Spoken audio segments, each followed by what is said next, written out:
Here we go. You really think you have a chance against us, Mr. Cowboy? Hey, motherfucker, what you like to do? Oh, I don't know. Play chess, screw. Well, let's play chess. They give off to Jonathan Taylor. Jump cutting his way close to the goal line. He's in there. Touchdown. I-N-D-Y. Jonathan Taylor. Wheeler finds Quan from the logo. Here's Halliburton into the front court. Mishandled it, but gets a shot. Hits it. Hits it. John, I have never been better to be on the air with you here in Indianapolis, a place where so many of my dreams have come true. The Ride with JMV on 93.5 and 107.5. The Fan. Obviously winning is one of them.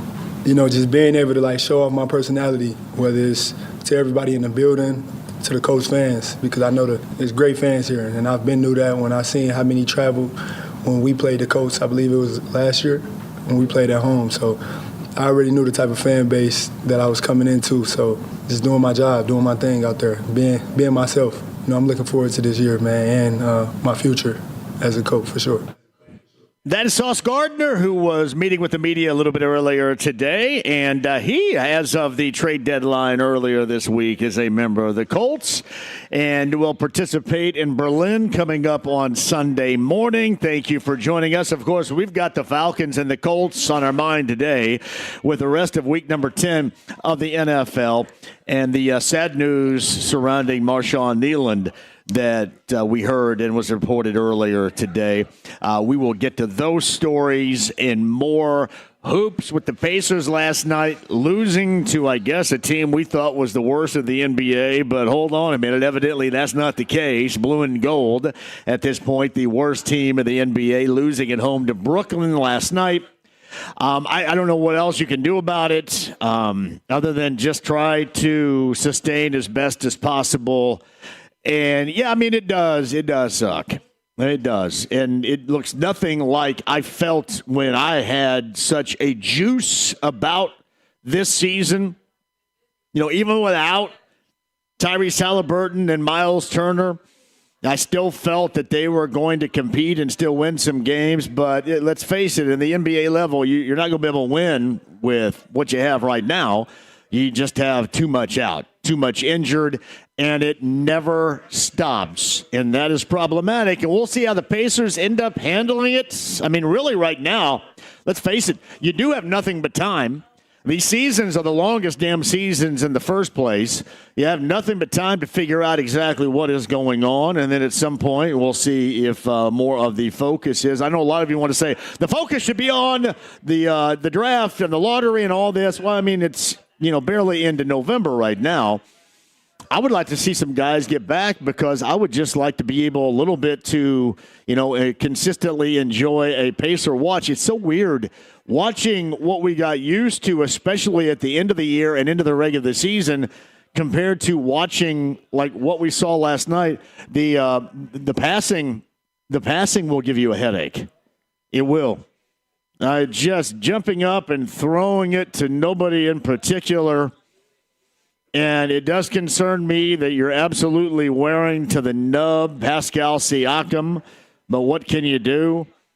And the same can be said for Aaron Nesmith. Aaron Nesmith shot 90% from the free throw line a year ago, and he and Siakam both at the free throw line. And, again, you can be critical if you like. I just don't know if it is ever going to be justified considering the personnel that they have right now. So they embark on a Western road swing. JJ is going to join us about that coming up at the bottom of the hour. I thought IU, it was the first Darren DeVries game at Assembly Hall in Bloomington, the meaningful game against Alabama A&M. And I know for a lot of IU basketball fans, especially you older IU basketball fans, you've been waiting and waiting and waiting on this, haven't you? A couple of different regimes where there was a lot of standing around and we're smarter than everybody else and, not shooting the three, not taking advantage of the era of basketball in which we're in. And, Jake mentioned this during our Love, Heating, and Air crossover. And he also said that Eddie Garrison was talking about this. There were similarities I felt with the IU approach last night offensively to how we fell in love, how I certainly fell in love with this Pacer team last year. That's the style of basketball that I love. Now, I don't know if everybody loves it or not, but I do. I absolutely love. I love pushing the tempo. I love looking at wide open threes. I love looking at shots you feel you can make. I mean, there was a day when, we got to have 5 passes because we got to get the best shot and somebody has to hit a layup. Let me tell you this, for a lot of these dudes, because you've done this over and over and over again with repetition, jump shots now are layups. Our layups back in the day are these guys shooting from 20 feet away. Most of these guys, well, at least not the guys we have seen in the past 8 or so years, but most of the guys, that's how it is. The fact that Brent Halverson has a heaping bowl of cottage cheese right there does my heart good. It does. We'll bring Brent on board in just a second. But to close up the IU portion of this, it was fun to watch an offense that was free-flowing, ball sharing, ball popping, three-point taking, three-point making, and free throw making. And then defensively, you stay in front of your guy and you stay connected, you communicate, and I'll let somebody else handle the breakdown of the defense. But watching them offensively was a stinking breath of fresh air. And I know it was Alabama A&M. I don't know what you take away from that. But it was good enough for me last night. We'll talk about that coming up a little bit later on as well. And back to Sauce Gardner meeting with the media. Mike Chappell's going to join us coming up at the 5 o'clock hour. And just essentially how important this Atlanta game, it was important anyway, right? But it's even more important now because the last thing you want is to go into the bye week after making the biggest deal to the the NFL trade deadline and being a team everybody's talked about. You do not want to crap the bed in 2 straight games going into the bye week and then coming out of that and having to go over to the toilet and playing in Kansas City against the Chiefs. All right, so business has to be attended to, and if you can tell the tenor of my voice with the has to, yes, that's must-win category right there. I don't care what you say. I don't care if you're doing the math. I don't care if it doesn't compute. All you nerds do all the math you want out there, but you do not lose this game and feel good about a damn thing going into the bye week and then getting the Chiefs after that. So, yeah, I'm going to go ahead and must-win that up. We got our Week 10 picks coming up here with Larceny Bourbon Locks and Luna Azul Tequila Shots. I may be very excited about, again, that heaping bowl of cottage cheese, which looks fantastic. I see the consistency of it right there. I do. That's not your average cottage cheese. They go elite level cottage cheese here at the Bulldog, Brent. Absolutely right. Do. I can tell. The food here is outstanding. I've become such a connoisseur of cottage cheese. I can tell when we're good. That's not your average cottage cheese. I don't need it right now. It's okay. I'm just going to do a little. Show everybody right now. AAA membership lounge via YouTube Live. Nice when it looks like a bowl of ice cream like that, it stays consistent. It's firm. That's some damn cottage cheese, and that's a cottage cheese breakdown brought to you by our good friends at Daisy Bread. That's absolutely right. Go, Brett. Look at that. Good to see you, buddy. I sucked last week, didn't I? It was a rough week. It was a rough week, but hey, you're still carrying tall, man. You're 15 games above 500 for the year. And I went 3-11. 3-11 last week? 3-11 last week, and I could have done better. I could have had my Zeke the cat could have done better than that at home, probably. All right. Yeah, it was rough. I was 7-7, and then old Naki Jr. came in at 5-9. So you had a little off week, but again, you're up. You're 15 games on the positive on the year, John, which is pretty impressive. See, I just don't want this all of a sudden to go into the failure toilet here. And this is kind of what I'm talking about with the Colts. All right, you may have a bad week, but hey, jump back on and be good.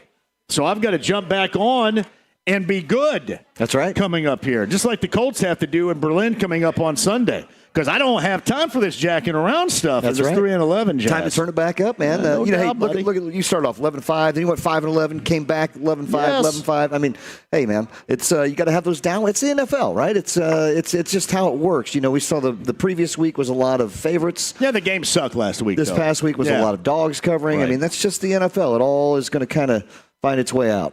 All right, so we're at the Bulldog. We would love to see you because I can say that the samples, the large-scale samples, they are flowing here at the Bulldog, 54th and College. It is an institution here for real, and we would love to see you. We do get started officially later on tonight with NFL Week number 10. I do want Brent's thoughts and a breakdown because last I checked, and I want to make sure I'm accurate about this, 14.5 points. That is the favorite of number 2, Indiana, number 2 ranked in the playoff format, and their first back on Monday, Tuesday evening, whatever it was. So 14.5 point favorites. I can't. I was going to ask this of Matt Surface, and Matt Surface is going to come on today, the former Hoosier. But has there ever been a time when IU's been the favorite over Penn State?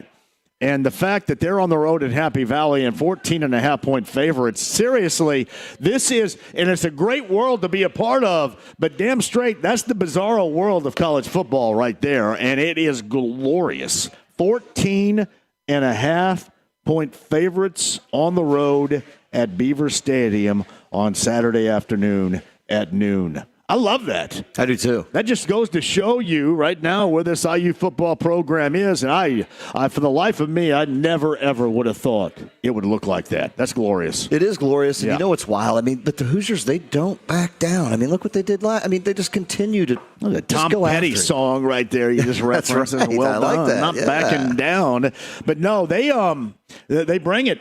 And then they keep the hammer down. There's a Smokey the Bandit reference right there, too. They keep the hammer down, and it is all legit. But, man, 14.5 point favoritism. I dig that. And Penn State's sitting at 3-5. They've lost all 5 games in the Big Ten, too. Yeah. So they're winless in the Big Ten. If you watched last week when they were on the road against number 1 Ohio State, they looked pretty good in the first half. I don't know if that was more about them looking good or maybe Ohio State came out with a little half-assery in that first half in Columbus on Saturday, but it was tight. It was tight as they went to the break.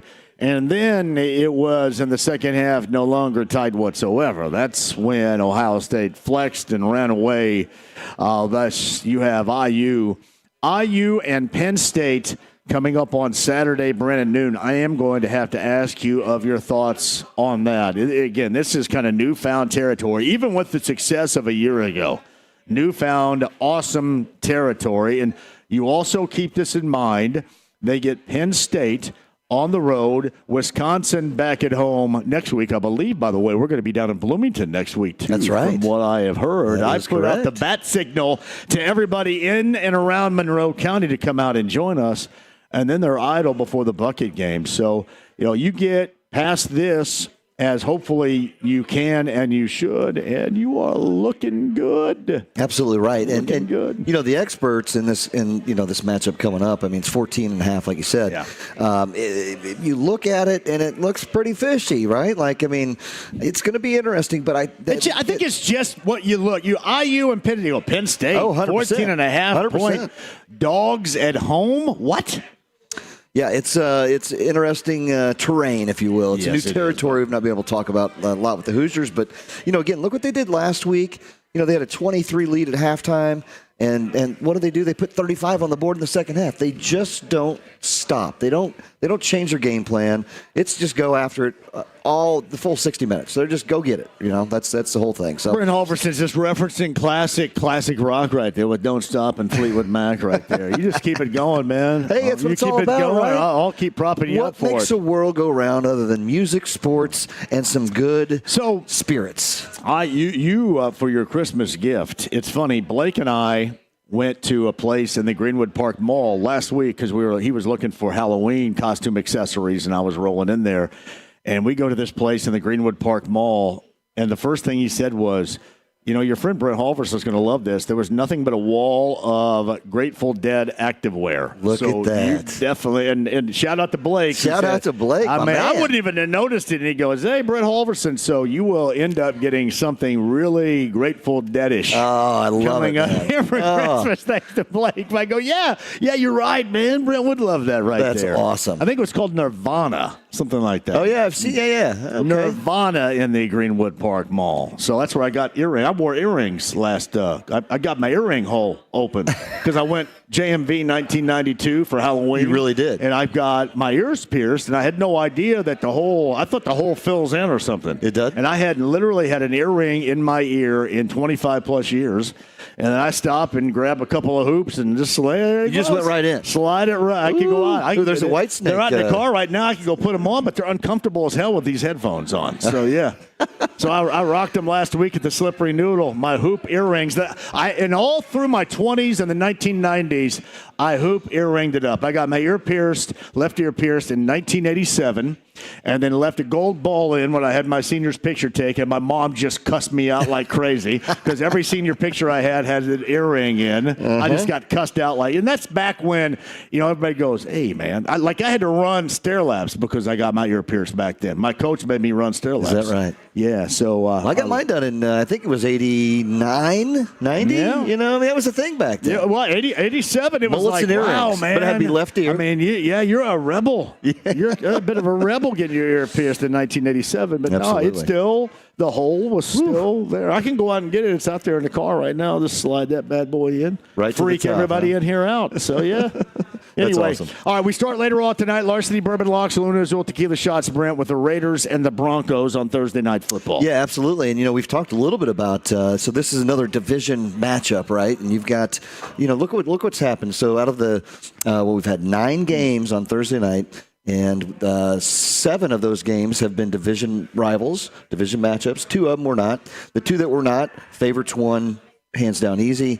The division matchups, I believe, is 6-1 against the spread. The Dogs are covering in the division. And we've got a big number out there tonight, too. But, again, you're looking at these teams lopsided, right? Denver's going the right way. The Raiders are going the wrong way. And they just traded a wide receiver. Jacoby Myers is gone. Now you're going to have to adjust to things. I completely agree. It's going to be interesting, though. And another stat, though, that I remember perusing the other day was the Raiders, I think they are 8-2 against Denver the last 10 games. So it's wild. You just get that division matchup does a whole different scheme of things from the way they're going after things. They just have that much more of a push to go after and get in play. So, but it's been tough. The Raiders are 2-6. They just don't look good. They're trading away some good guys. They're pretty much saying, "Hey, we're done this year. We're going to revamp." So we'll see how it goes. Right now, Denver's sitting at a 9.5-point favorite. Big number to start Thursday night. Yeah, Larceny Bourbon Locks, Luna Azul Tequila Shots, week number 10. And Brent, we're at the legendary location here. 54th in College of the Bulldog. The Bulldog, great spot. I mean, what they have done here to this place, too, is it's just amazing. Look around. Look at the TV packaging. They've got the brand new room in the back.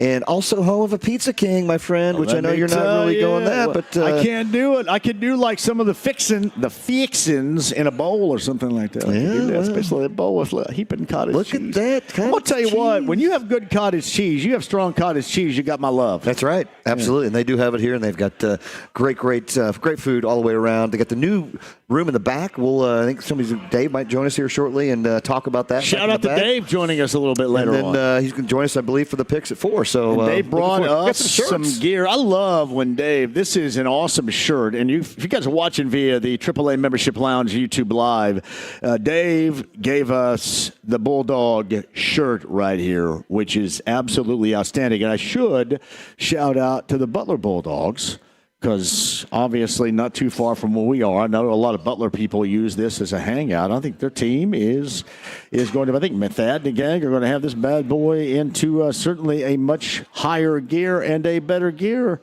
coming up as well. But a little bit of hooping, and a shout out to Mike Freeman and the gang, because we're not too far from campus right now, Butler. Shout out, because I want to start coming over there and playing a little pickup basketball. Ooh. So I just want you guys to know that.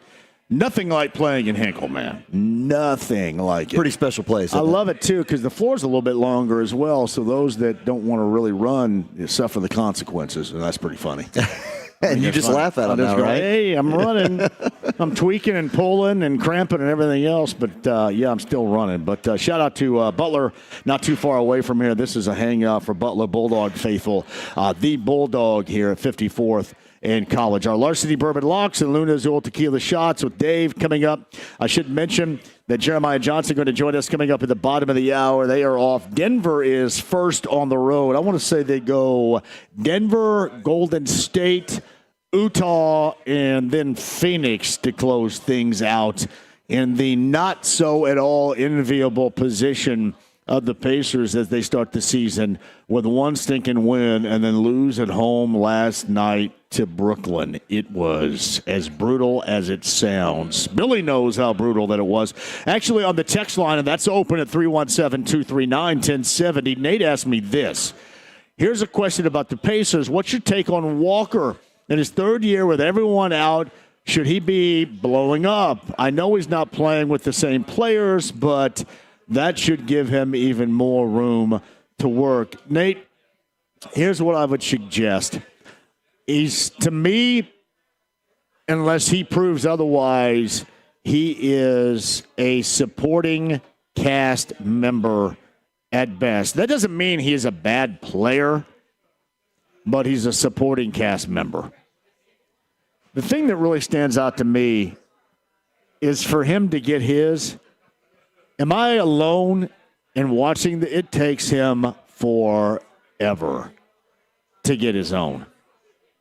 And as you mentioned right now, I mean, it should just be, for lack of a better description, balls out for everybody, especially if, you have experience in playing on this team. And it is like he's going through, I'm going to go back and forth, and a couple of crossovers. I'm going to get set. I got to get my feet set. It just takes his operation forever. And, he's had some really good moments. Don't get me wrong. I just think that much like some of these guys are going to be, he is at best a supporting cast member. And to be able to carry any sort of load on either end consistently, especially for a team that looks like this, I would have to see it to believe it. And listen, I like the dude, but that's just, I think, who he is. And a lot of people will probably suggest he's less than that. But I think he is just a supporting cast member. And like other supporting cast members, the orchestration is absolutely missed with this group right now, whether you're talking about certainly Halliburton or McConnell or anybody with any cohesion or semblance with this basketball program right now with the Pacers. It is an absolute struggle. The Bulldog, 54th in college. Brent Halverson, JMV, Larceny Bourbon Locks, Luna Azul Tequila Shots. We have gear. Isabella and Alicia over there with gear for you. We would love to see you. This is a great hangout. Join us on your way out of work for a sample, which we have with Brent for great food, as I mentioned, too, just elite-level cottage cheese right here at the Bulldog. Yes, 54th in college. Quick break, we'll come back. JJ is going to join us as the Pacers embark on a 4-game Western road swing. We'll do that. Back to the IU, both football and basketball, and more on Sauce Gardner and the Colts going to Berlin against the Falcons. A lot more for you. Our Week 10 picks also on the way. The AAA Membership Lounge. Become a AAA member today. AAA.com and thank me later for that. Stream the app, HD Radio. You got the text line at 317-239-1070. It's 93.5 and 107.5 The Fan.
Dr. Pepper, make it fast. I'm in a damn hurry. 93.5 and 107.5. The Fan.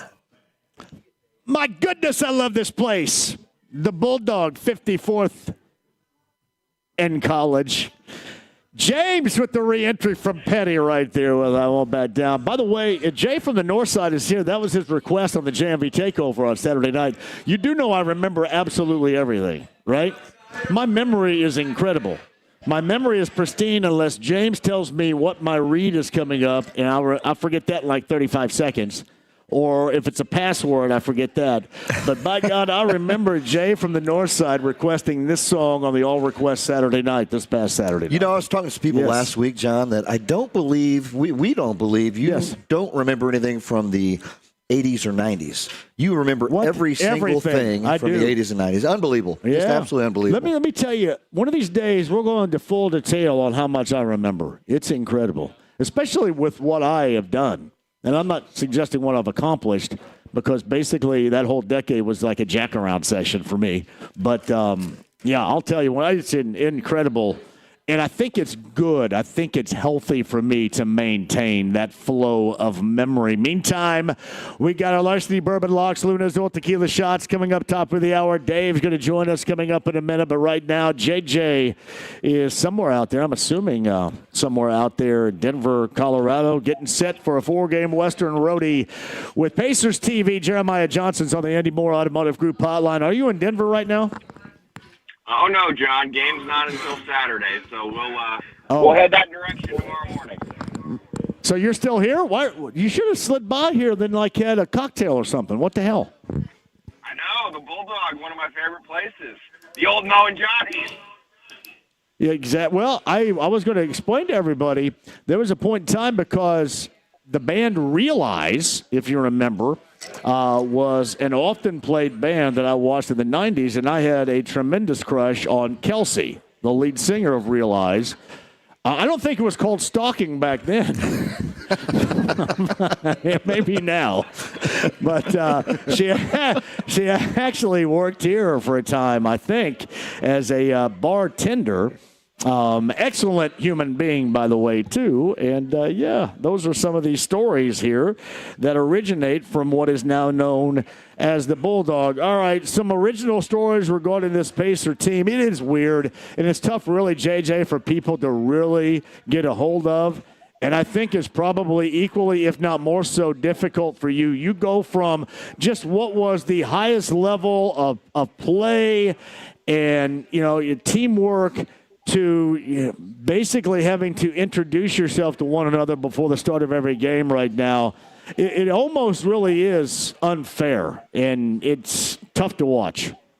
It is unfair, although maybe 29 other teams would say with all the magic the Pacers had last season, maybe it's just coming back to them. There was a point during the second quarter last night, and I sit next to Pat Boylan during the games, and we're both doing in-game reporting and kind of sharing what we see if I point something out to him. And there was just a point in the second quarter where Aaron Nesmith was on the court, and then you could not have imagined the other, 4 players, and nothing against them, but when the season even started 2 weeks ago, you would not have imagined those 4 players being on the court. And, for the most part, through 8 games, they've played pretty hard. They've been in these games. I mean, it is crazy with 1-7 as being the record, that 6 of the 8 games have been defined as clutch.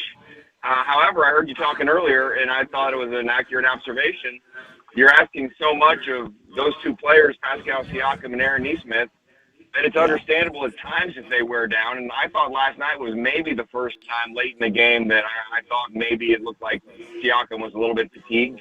And you could also make a case for both of them that everything you're asking of them, it's catching up to them at the free throw line, because that's the time where you want to catch your breath, and they've got to have that extra concentration, and they're both struggling a little bit, for what they're used to in that area. And I was just thinking back as you were talking, they probably could rest a little bit offensively at times, even though the offense is predicated on ball movement and keeping everyone involved when they're fully healthy, when they have Tyrese Halliburton.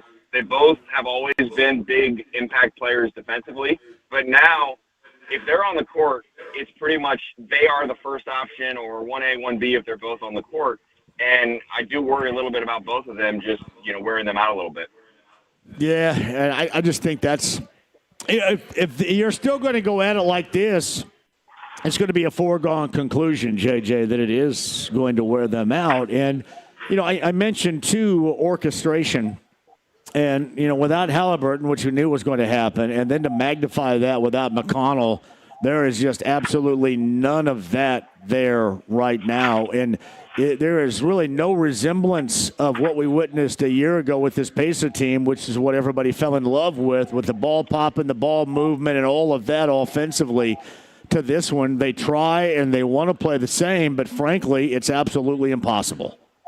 Yeah, and they still are near the top of the league, which I find it's a number that, having watched the games, I still want to double-check. They're near the top of the league in the number of passes per game, but the passes aren't necessarily leading to the good opportunities, or the guys that are ending up with the ball in their hands aren't as confident maybe, when they're open to shoot it as quickly in the shot clock. And so until last night, despite all the passes, their assist number was really low compared to what we've been used to and really compared to the other teams around the NBA. What I will say that is not fair, and this is back to your original point, with all these guys injured, it's not fair for, let's just point out a couple of guys, Quentin Jackson, Johnny Furphy. I mean, these are two guys that if you're going to be shorthanded, they could have jumped into really big roles, and now they are dealing with their own, amount of injuries. And honestly, Quentin Jackson, over the weekend, I think he was maybe the third most important facer. I mean, and that's a two-way contract player, but he could give you a different dynamic and an added dimension that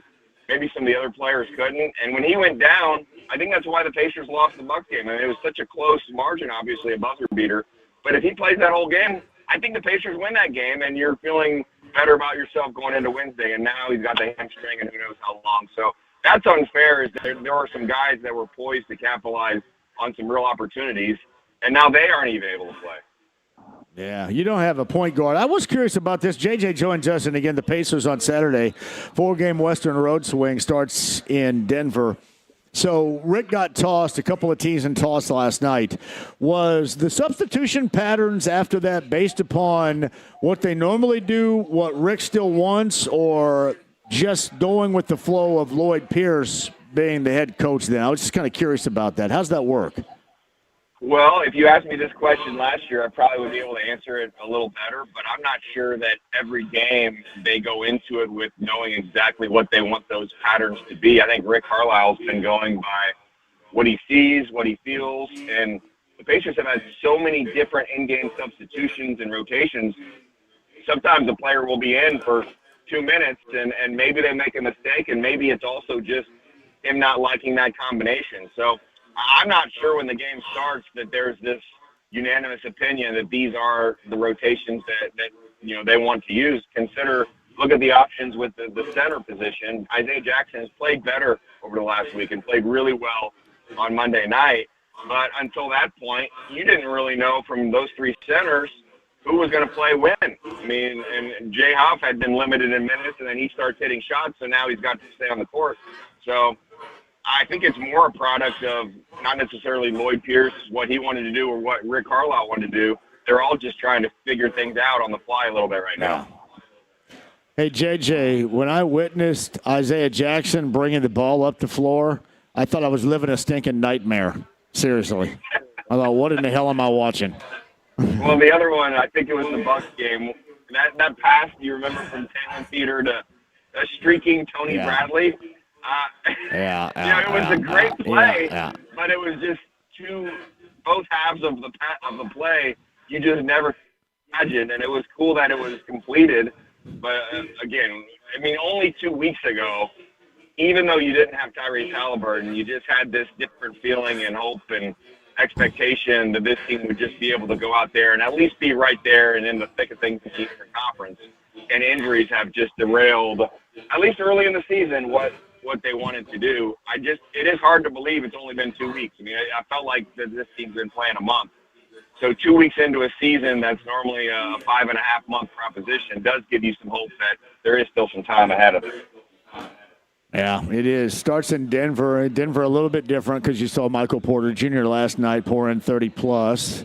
They got rid of him but still have They're major contributors, with Christian Brown playing an even larger role now in Denver. And then we saw Golden State here recently. Utah looks undermanned sometimes, but they fight it out. There's no doubt about that. And Phoenix, I think, is always going to be much better with that whole combination of Beal and Durant and Booker, and now with just Booker, it seems like it's a lot better there for them, man. It's going to be a tough haul, no doubt about that. Hey, JJ, I appreciate you more than you know. I know it's a struggle to talk it up, especially after what we went through last year, all the way through Game 7 of the NBA Finals. But at some point, it will change. Hopefully sooner rather than later, and hopefully some of these guys on this road trip like Andrew Nembhard get back, hopefully. John, I will still say we are living in a golden era of Indiana sports, and I know this Pacers season and right now not going the way, fans would like and we would like, but it's not that far removed from the NBA Finals, and then you can feel real good about looking around, seeing the Colts record where it is, IU football number 2, Purdue basketball number 1. So it's still a really good time. It's just a little painful right now from a blue and gold perspective, but I see a light at the end of the tunnel. All right. JJ, man, I appreciate you. Hopefully Nembhard gets back on this road swing, and you see Matherin get back at some point, too, and we get some good news on McConnell. It'd certainly be different from a Pacer angle if good news is there, brother. I appreciate that. Safe travels to Denver.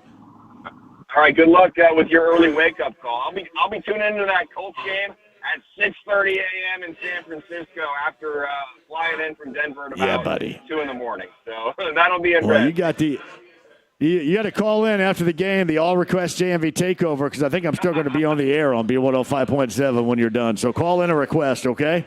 All right. That's a long bus ride from the arena in Denver to the airport, so I might have time.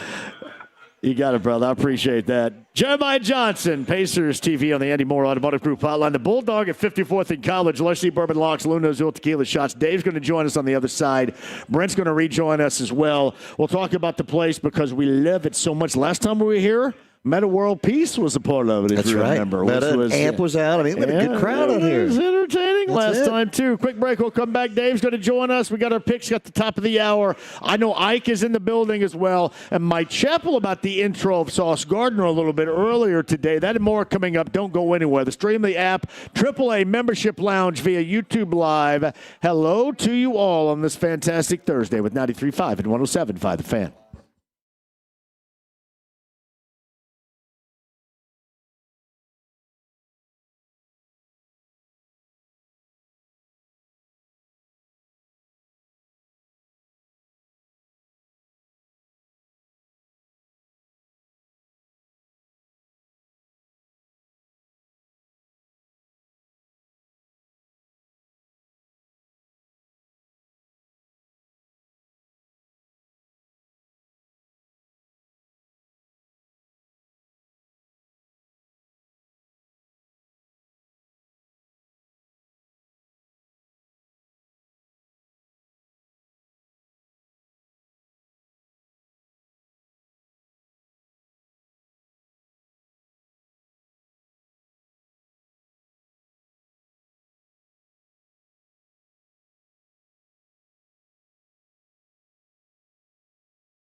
with JMV. If you leave me now, you'll take away the biggest part of me. 93.5 and 107.5. The Fan. Hey, welcome back to the Bulldog, 54th in college. I should mention this. We didn't talk about this with JJ because it was kind of going on at that moment, but Matt McClung was waived. If you remember, Monte Morris was here, didn't get signed. I think got waived because he wasn't quite ready, and now Monte Morris is brought back. So Monte Morris is on the team. Matt McClung is not as they embark on that 4-game Western road swing that begins on Saturday night in Denver, Colorado. Bulldog, Larceny Bourbon Locks, Luna Azul Tequila Shots, Brent Halverson. What are we doing right here? John, I tell you, we've got our good friend here took care of us with some Luna Azul Tequila Shots. So Thank we're going to go brothers. ahead and Get prepared. Nice juiced and oiled for our Week 10 picks coming up here. Awesome. Yeah, that's all I need right here. There it is. Good. So smooth. So good. That's exactly what I need before these Week 10 picks, considering what Week 9 looked like. My man Dave is in the house right here for the Bulldog. Hello, Dave. Hey, how we doing? Dave, crank up that microphone. There you go, Dave. All right. You're live How we doing? breaking Good, now, man. buddy. I was sad to see you guys came in and got employee runner-up of the month. That was unfortunate. That was unfortunate. Really thought you guys could have got, one of you two could have got employee of the month. Thanks for the gear, bro. Oh, that's awesome right there. I love the gear right here, man. Thank you, my friend. I do. How's things going? Great. Wonderful. Happy to have you guys in the house for sure. Wonderful Thursday afternoon. Been pretty excited. We were so lucky with the extended Pacers season here over the summer. We've had great Colts following this year. So excited Purdue basketball is number one. IU, what a kick-butt game that was last night. Something they really have needed for a few years to see a big win like that. I mean, it's the opponent, obviously. Isn't a huge quality opponent, but they needed a win like that. Absolutely. They needed to start a season like that. They look good. They did look really good. Quick Colts note, by the way, too. I know I saw this from Kevin Bowen that it was interesting. DeForest Buckner hasn't been practicing this week. He has a neck injury. He is ruled out for Germany. He is not going to make the trip to Germany. So no DeForest Buckner coming up on Sunday morning in Berlin. That is a massive hit right there defensively for the Colts, without question. Massive. So, Dave, you talked to us a little bit. The back room, brand new opening. We opened the lounge in the back. We opened about 5 weeks ago. It's open Fridays, Saturdays, 5 p.m. On Mondays, we do a songwriter night back there. Really incredible. Monday was our first event. It packed the house. We were so excited. And the quality of the musicians that showed up, honestly, was just truly amazing. Like, I was stunned. That's awesome. How really cool it was. Tim Brickley, that owns the record shop right next to Jazz Kitchen across the street, he actually set it up, and he's hosting it every Monday night. Oh, that's cool. Really cool event. And then in the front, we have karaoke going on. So you got music going everywhere. And sports everywhere. The TV packages here is awesome. And I love what has become of the Bulldog here. And we were talking a little bit earlier, you were mentioning about, this being kind of the hub for Butler, right? And Butler Bulldogs. Yeah, absolutely. Basketball starting right up. Big winner over the Screaming Eagles of Southern Indiana. Yeah, last night, great game. Great game. We just added ESPN Plus finally to our packages, too. So we were able to broadcast the game last night. We should mention, Dave, you got to add like 19 million different things now because broadcast sports are all over the place. Oh, my gosh. Yeah. It is crazy how much we have to stream every day. I'm going to tell you what, you're going to be like a hub now, even more so than you ever were, because people are just going to say, screw this. I cut the cord. I'm not going to go 19 million different directions. We do have a lot of people that come in and actually say that to us. Like, oh, yeah, I'm just coming here to watch a game. I'm not going to order 10 different streaming stations. So it is pretty incredible. Obviously, our TV package is pretty amazing. Our video walls are really huge. We're pretty excited for the season coming up for both IU and Purdue basketball. Loving the Colts season. I think last week was kind of a tough play in Hopefully Pittsburgh. It's an anomaly. The DeForest Buckner thing, I don't like. That hurts. That hurts a lot. Stinks. Hey, did you hear my Kelsey from Realize story a little bit earlier? I did not. Yeah, she was a bartender here back. Oh, no, yeah. Oh, yeah. When it was Mo and Johnny's? Yeah, Kelsey from Realize, because back in the 90s, because I was from Bloomington, and every time they played Realize at the Bluebird, there I was front and center right there. Oh, God, yeah. So I'm surprised she didn't call the cops on my ass back then. But back then it was easier. I was always right there. She had said, I know. I don't think anybody knew that. Wait a minute, this guy, I wasn't described as a stalker. I was a fan. But Yeah, she had a great voice. Great. She was group. awesome. Yeah, they played for us at Headliners up at Muncie, sure, Ball State all the did, time. yeah. I think I remember you from back then. Now creeping over the bar. Was that with his big hoop earrings? It probably had me on a picture right there. He had those big earrings in, and Harvey was like, "Oh, there you are." There he is. There he is. All right, Dave, you going to do the picks? Let's do them. Yep, you going to do the picks? Let's do them. All right, we'll do that coming up at the top of the hour. Wenschuler spreadability. You got original sharp cheddar, bacon and cheddar, and jalapeno. That's elite level snacking for you at home and slap it on a burger off the grill.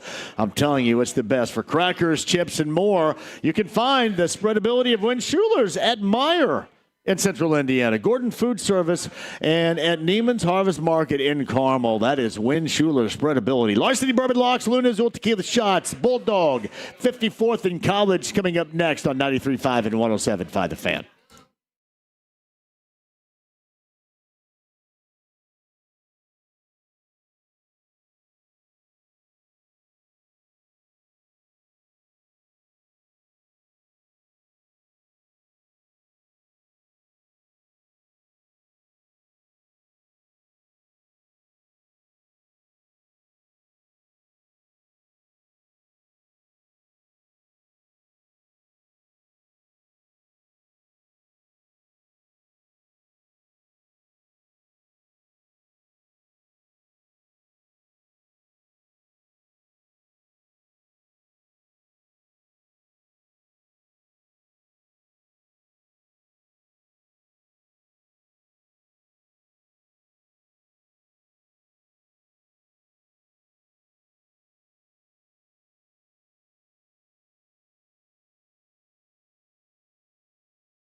Ride with JMV. And the beat goes on, yeah.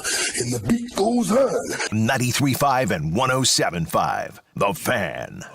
That's a good girl right there, Dave. Yes, she is. Yeah, I think I saw her up the block here about a month or so ago. She works both places. Yeah, good. She opens here, closes up the street tonight. There's nothing wrong with that right there. That's hard a workers good around here, man. Girl. Hard workers. That's a good girl right there. So, I bet Dave here's the Bulldog, Brett Halverson of Heaven Hill Distillery, Larceny Bourbon Locks, Luna Azul Tequila Shots. Heather from Center Grove did mention this, too, on the text line, 317-239-1070.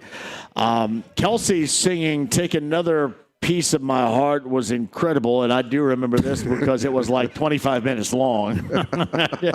At the Bluebird back in Bloomington, you'd swear Janis Joplin was on stage. She had I'm assuming still does somewhere, had a tremendous voice. But yeah, I think for a long time when this was back when it was Mo and Johnny's, she was working behind the bar up here, Dave. Was she not? Oh, I hear about it all the time. How long has it been the Bulldog and not Mo and Johnny's? It's been Bulldog for just over 3 years now, 3.5 years. It has been spectacular, has it not, for you guys here? Wonderful. I mean, what a great location you're on. Obviously, you're a Butler favorite. This corner is so. amazing. I mean, honestly, the businesses here are incredible. We support each other. The bartenders come in here. We go in there. As far as like Fat Dan's and 20 Tap and Jazz Kitchen. Everybody supports each other on this corner. See, and that's what I want to hear because, like Tom Sutton, Tommy S. is a good friend of ours, and they do the same thing downtown. Absolutely. They all support I was one at Coach's last night during the Pacers. Yeah, whether it was Tommy S. or Michael with the District Tap, everybody supports one another. I was with Mike last night, too. Yeah. God almighty. I'm surprised you were able to, walk around. Well, season tickets don't actually mean that I'm walking into the game. Apparently, I only made it to Last Coach's. time I was out with Michael, I took 48 hours to recover from that, I think, right there. So, but no, I love the way that everybody all kind of gets along, and you understand that in this case you're all in the same gang. You are absolutely. Yeah. I mean, we're in such a district here in this Meridian-Kessler neighborhood, especially where you have to really adjust and say, "Hey, listen, we're not competitors. We work together. Let's do this together. Let's build this area." It's such a gorgeous, great walking area. Yeah, summertime here, incredible. I mean, it's just beautiful. Love being down here. We have, obviously, a huge patio. We just added 4 outdoor TVs. I noticed, man. They look huge. Great. TVs are on the patios now. I am disappointed because Thad Matta should have his ass here right now. It would be amazing to have Thad Why here. is Thad Matta not here? I know, right? I mean, we should have reached out. And Blue. Freeman. We should have Blue sitting right here. Yeah, why is Thad Matta? I guess we're just going to have to do another show. And bring Blue I would let Mike Freeman just go ahead and have an entire segment on his own right there. There you go. Talk up Butler athletics and Butler basketball. Absolutely. Great story. I mean, Thad Matta's a great guy. And Barbara Matta, his wife, I grew up with in Seymour. And did you really? The Britton family is one of the greatest families that I've ever known. And, I've had the pleasure. We've done some stuff with Butler the last couple of years, and great to see him. So we will have to make that happen. We will. Because I know that... absolutely. May not be on a Thursday, but we'll do a day. Maybe outside of the basketball season. Because Thad's really into it. I am a 45% three-point shooter in Hinkle Fieldhouse. Is that right? No, 45%. That's excellent. I feel great in there. I wish the Pacers would get back to that 45% mark. I mean, they're having to. And if you guys haven't heard the news, Mac McClung got waived today. They're going to bring back. Remember, they had Monte Morris in the fold for a minute. He got cut before the start of the season. And then the injuries that already were happening got even worse. Monte Morris is coming back. Mac McClung, the former slam dunk champion, has now been waived. And that's going to start a 4-game Western road swing, Dave. That's some quick Denver moves coming right up there. on Saturday night. I mean, it's just, you're just trying to keep the lifeboat afloat right here. Yeah, you're trying to have enough players to actually make it on the floor right now. And the one thing that stands out is how they start their offense. And I mentioned this to JJ when he joined us at the bottom of last hour, is when I saw Isaiah Jackson raising the ball up the floor on his own, I thought, what in the hell am I watching right here? That's when you know that all is lost. And it was brutal. All right, you guys want to do some picks here for week number 10? Hey, James, can you cue the band? Our week 10 selections with Larceny Bourbon Locks. Luna Azul Tequila Shots, the Bulldog at 54th and College. We would love to see you before the end of the show. So we start on Thursday night. The Broncos really right now as good as any team in the AFC and really probably should have beaten the Colts if you remember back in week number 2, but gave that away and the Colts will take it with that win. They are at home 9.5-point favorites against the Raiders. That is a robust number. And I'm going to have to go with her right here. I don't really trust Bo Nix when it comes to big numbers like this, nor the Broncos offense. But the Raiders, if you remember, Jacoby Myers is now in Jacksonville. They're looking for the future after the trade deadline. I'm going to go ahead and lay that 9.5 and give me the Broncos at home. I'm apprehensive, Brad, about doing it, but I'm going to do it. Yeah, it is a big number. It's, we talked earlier, the division rival. It's Thursday night football. Thursday night football so far this season has generated, out of the 7 rival games, the division rival games, the underdog is covered 6 out of those 7. So they're 6-1 against the number. I don't think it's going to happen tonight either. I think the Raiders are on a sell program. Like I say, Jacoby Myers gone. I'm going to go ahead and take these Denver Broncos to pull out a victory. I'm going to call it 31-17 Broncos cover.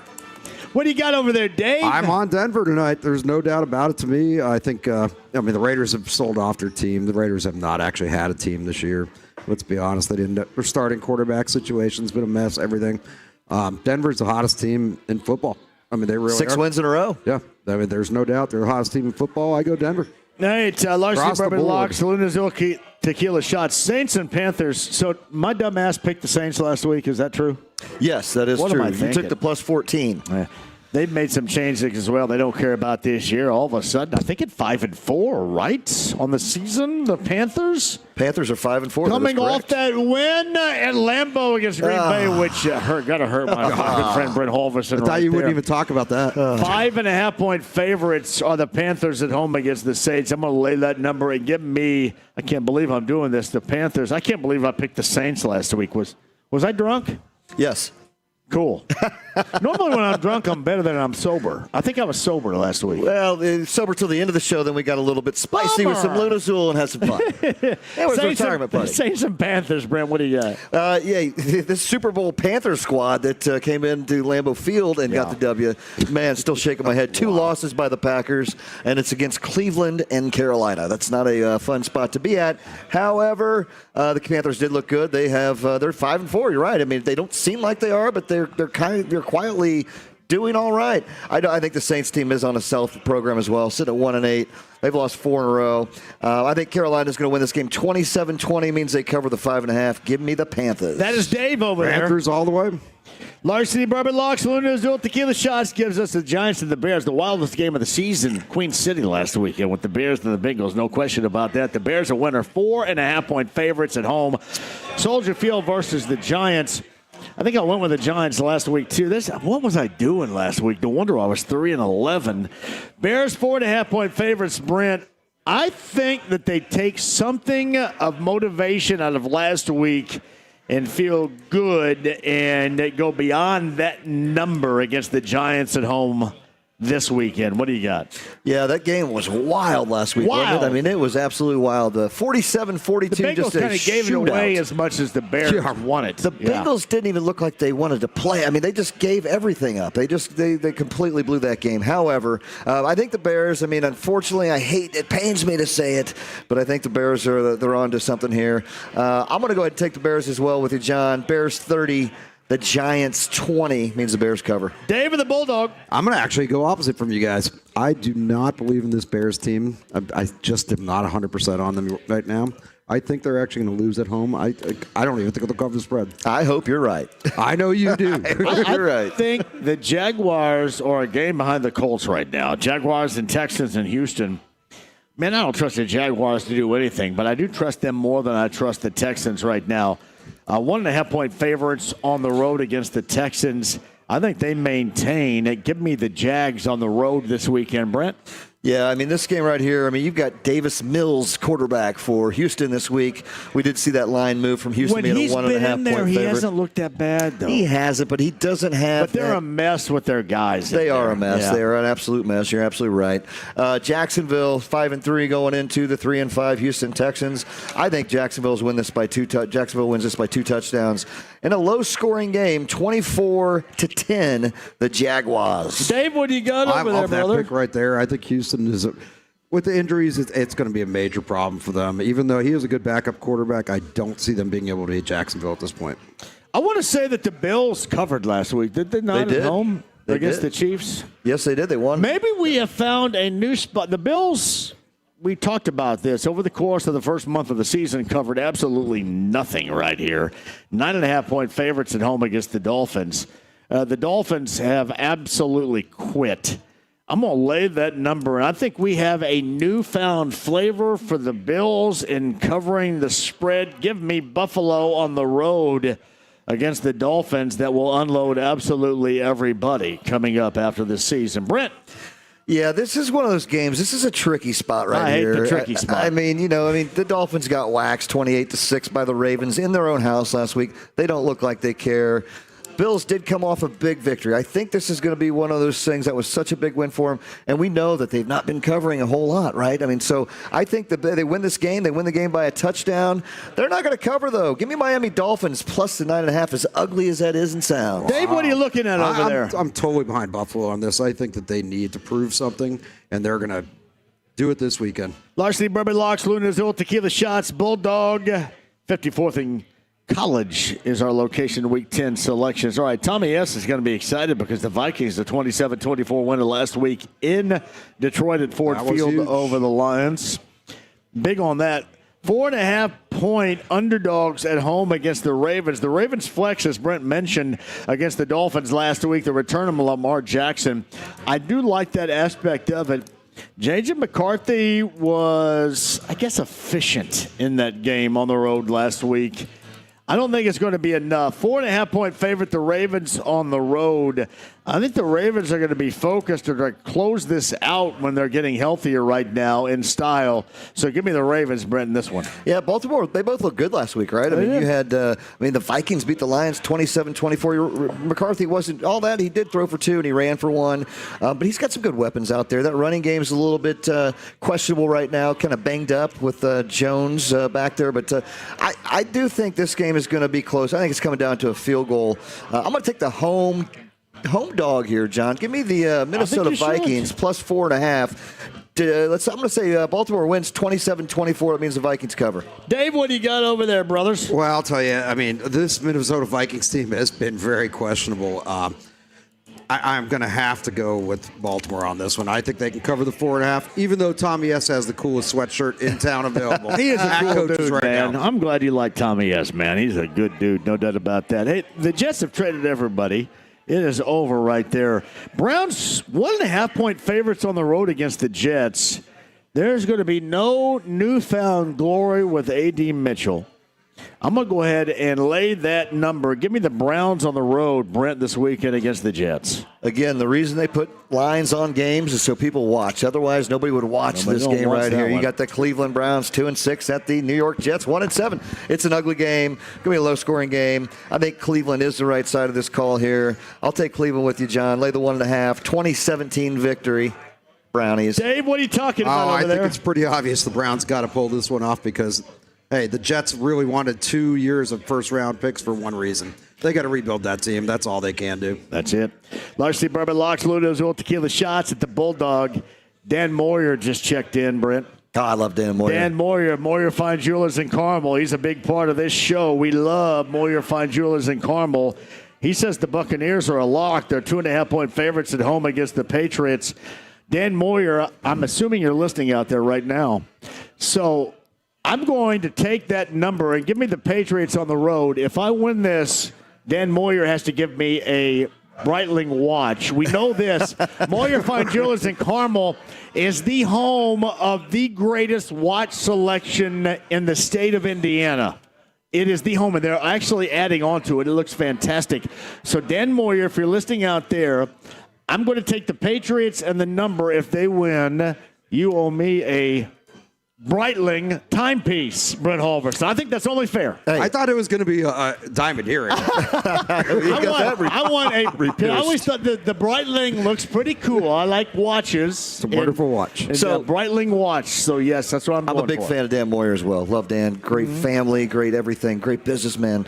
And I'm going to be an advocate for him here, John. So if you win, he owes you that watch. What about if he wins? What do you owe him? If that goes two ways. Live show? He's got like 3 hours of wow, Dan Moyer there we go. show. That's I'll do whatever he wants for free. Look at that! Wow, yes. that's a long, bold statement there. Yeah, I will like mow the yard, whatever he needs to do. All right, well I like it. Their bet's out there, Dan. The Moyer estate. Hey, I'm going to go with Dan here. I love Tampa Bay. I mean, I think this is going to be probably one of the games of the week. Yeah. This and that Packer-Eagle game on Monday night. I think that Tampa Bay, I think it's going to be a close game, but I think Tampa Bay covers this. 27-24, lay the 2.5. Bucks. Bulldog Dave, what do you got? I'm going to go with Drake May. I think he is probably one of the hottest guys out there in quarterback position. He's got a team that nobody expected to win the way they are. He is a good-looking guy. New England. The Seahawks. Oh, hopefully I see how you saw that. Well, the Seahawks, the best team in the NFC right now. 4.5-point favorites at home against the Cardinals. Jacoby Brissett, Cardinals quarterback. We know that for sure. There's Todd Meyer, executive producer extraordinaire of 93.5 and 107.5 The Fan. Brent, can you give him a cocktail? He said you're number one. He just gave me the finger, didn't Yeah, he? he said That you're son number of a one. Gun. He said you're number one. Hey, yeah, he kind of off the cuff gave me the finger right there. Cardinals and Seahawks. I'm going to lay the 4.5. Give me the Seahawks because I think they're among the choice of the NFC right now. Is that 6.5? 6.5. Yeah. I got glasses if you need Hey, them. come on, man. Can somebody give me a deal and get some new eyeballs? I've got new everything else. I can't see a damn thing.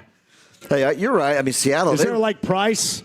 I care out there. Somebody's got to get a sponsorship so I can get some new eyeballs. Good to go to the eye doctor, Mr. Eye Was Doctor. it really 6.5? 6.5. Dang it. That is 6.5. I'm still going to take the Seahawks. I still think they cover it with Yeah. you, John. I mean, Seattle's playing some ball right now, 6-2. That Arizona squad, they're kind of in shambles. We know with what's going on there with Murray, who's now on IR. He'll never play another game, another snap in Arizona. It's Jacoby's team now. The running game is a disaster.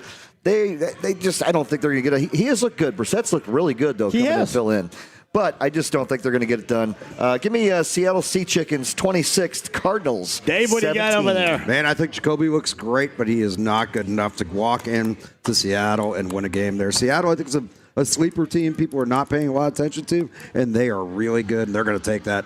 Hey, Brent, can you get Todd Meyer and Matt Himlin? Matt Himlin's a super producer also, too. You know, Nicole's right there. She's going to go over and she will let Hey, Nicole, can you get these guys cocktails right here? Look at that. Yeah. Outstanding. Well, they kind of preside over me at the Fan, so I need to get them really drunk so they think this is a good show. Thank you guys very much. Leslie Bourbon Locks, Luna Azul Tequila Shots. Let's move on. Rams and Niners coming up this weekend. You know, it's funny. The Rams probably the choice of the NFC right now. 4.5-point favorites on the road. But, man, Frisco always finds a way to surprise. I'm going to take that number. Give me San Fran and Santa Clara this weekend. Brent. Yeah, I'm actually with you here. I mean, the Rams have been looking great. I mean, and look at Stafford's doing. He's got his new toy with Devontae Adams looking like he was 5-6 years ago. Puka Nakua's back in there.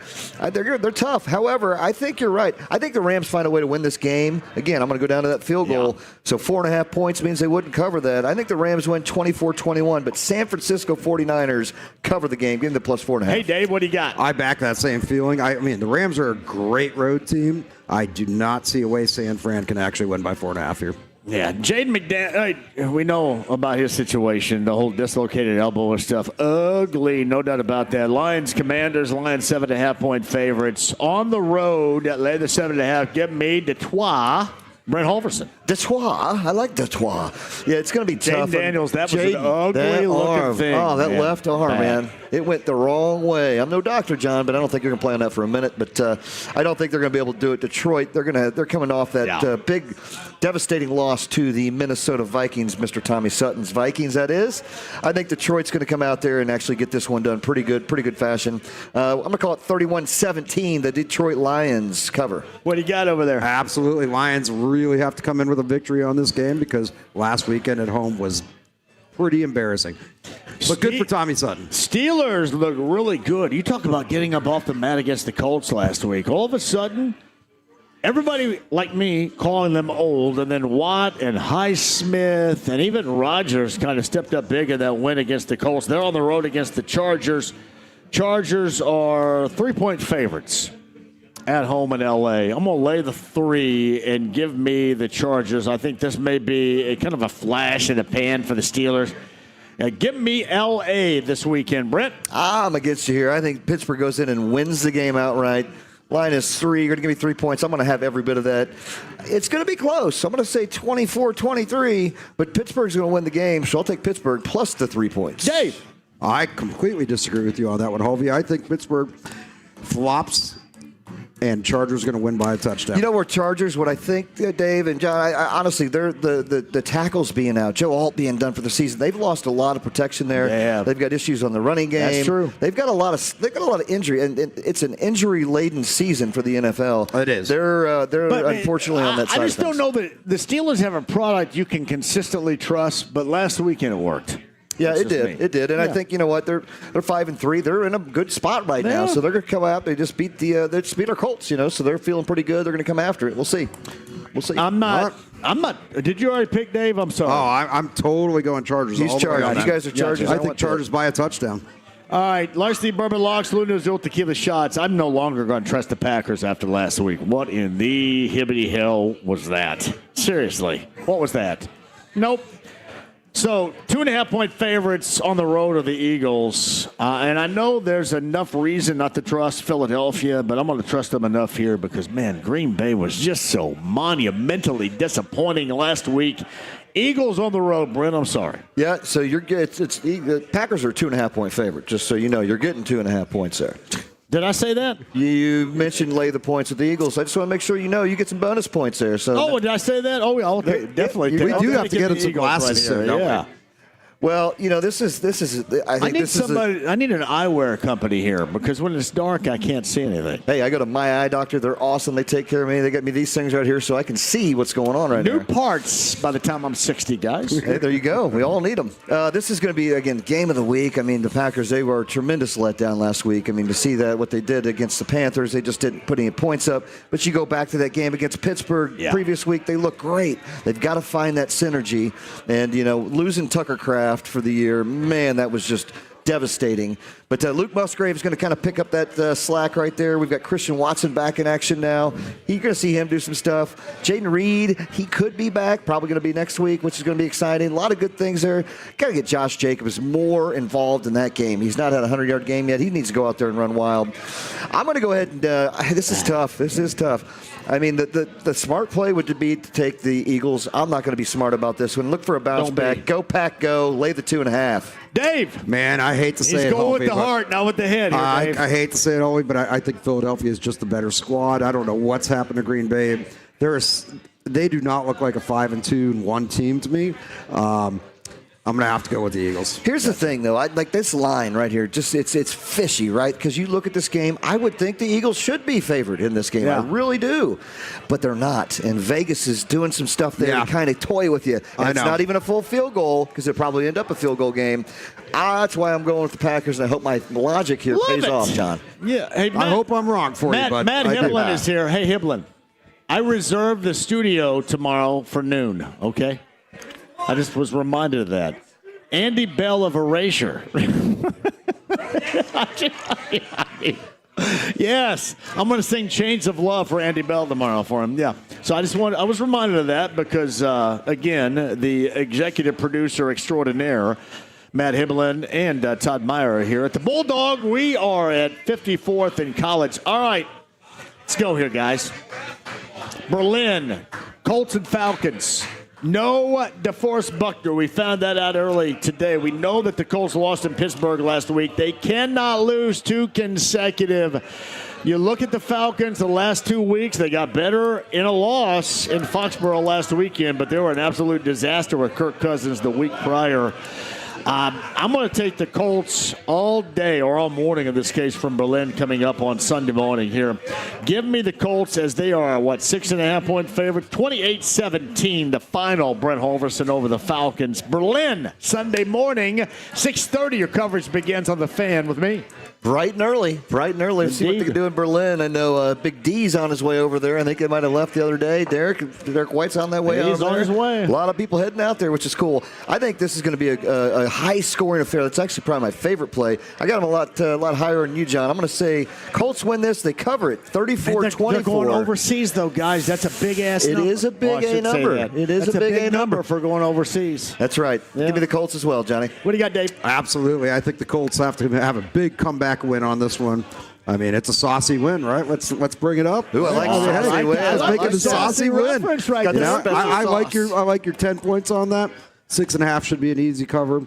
I do hate losing a player going overseas, but I really do believe the Colts have to come together, and they have to do it. I think last week was a fluke, and they just don't know how to win in Pittsburgh. I think it comes down to that big time. I can't wait to see sauce. And we will. White. That'll be nice. We will be open at 9 a.m. with a breakfast buffet. Well, tell everybody about it, bro. We will. Hey, we'll have a breakfast buffet available on Sunday morning, starting at 9 a.m. I'll be the cook, actually. Oh, look at that. I will be Chef the actual Boy cook, so you guys RD. can come in, Chef Boy see RD. me in my Chef Boy RD, right? I will be doing it. All right, well, I tell you what, everybody, hang tight. By the way, too, Dan Moyer said, thanks, everybody. Breitling, you win. We'll make it really easy for you to get one right there. Hey, there we go. There we go. That's amazing. That's That's great. Dave, hang out right there. Brent's going to hang out. Larceny Bourbon Locks, Luno's Old Tequila Shots. Week number 10. Those are our picks. We are at the Bulldog at 54th in College and would love to see you. More of you and I coming up on the other side. Don't go anywhere. 239-1070. Mike Chappell, DeForest Buckner's injury, Sauce Gardner being a part of things coming up in Berlin on Sunday. That and more for you coming up at the top of the hour. 93.5, 107.5, The Fan.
93.5 and 107.5. The Fan.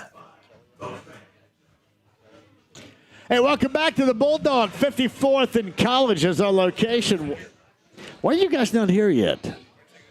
If you're like out there right now and you're not here, why are you not here? Like, I have pulled together a cast of incredible folks. So interesting that even Todd Meyer and Matt Hibling showed up here today, too. It is awesome with our Week 10 Larceny Bourbon Locks and Luna Azul Tequila shots. I should remind you, Matt McClung was waived by the Pacers today. Monte Morris, the point guard, brought in his place as the Pacers go 4-game Western road swing, losing to Brooklyn last night, which was terrible. They start in Denver coming up on Saturday night. DeForest Buckner is not making the trek to Germany. He is out with a neck injury coming up on Sunday as the Colts play the Falcons in Berlin.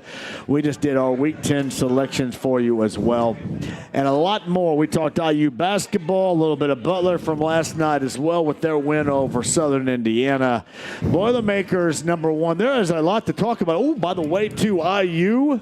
Was it again 14.5-point favorites, Brent? Yes. On the road in Happy Valley on Sunday, or check that on Saturday at noon. That's incredible. That is incredible. It's going to be a good challenge, right? But as we talked, Penn State 0-5 in the Big Ten, and hopefully it's going to be 0-6. And I think those Hoosiers, they're out there to not only win the game, they're out there to keep going, and they don't stop. So I love it. I think I'll lay that always by that half point there to make it 14. But I think they go in there and they get it done in big fashion. And I think it's a little stamp that Cignetti will put on all that Penn State coaching talk I love stuff, it when when you keep that thing at full throttle. Yes. I stinking love it. Don't let up. We've talked in the past. He is that guy that they could be up 50 points, and he sees a bad a play gone bad. He's going to be on somebody about it. He's coaching the entire time. He's not celebrating right afterwards. He's going on to the next game. So that's why I love him. I think they're going to continue to stay hot, and they're going to get out there and man, who keeps bringing these things over right here? Me. Oh, look at that. Ike, is that little you? Evan Williams fire. Ooh, Oh, man, now you're tempting me now.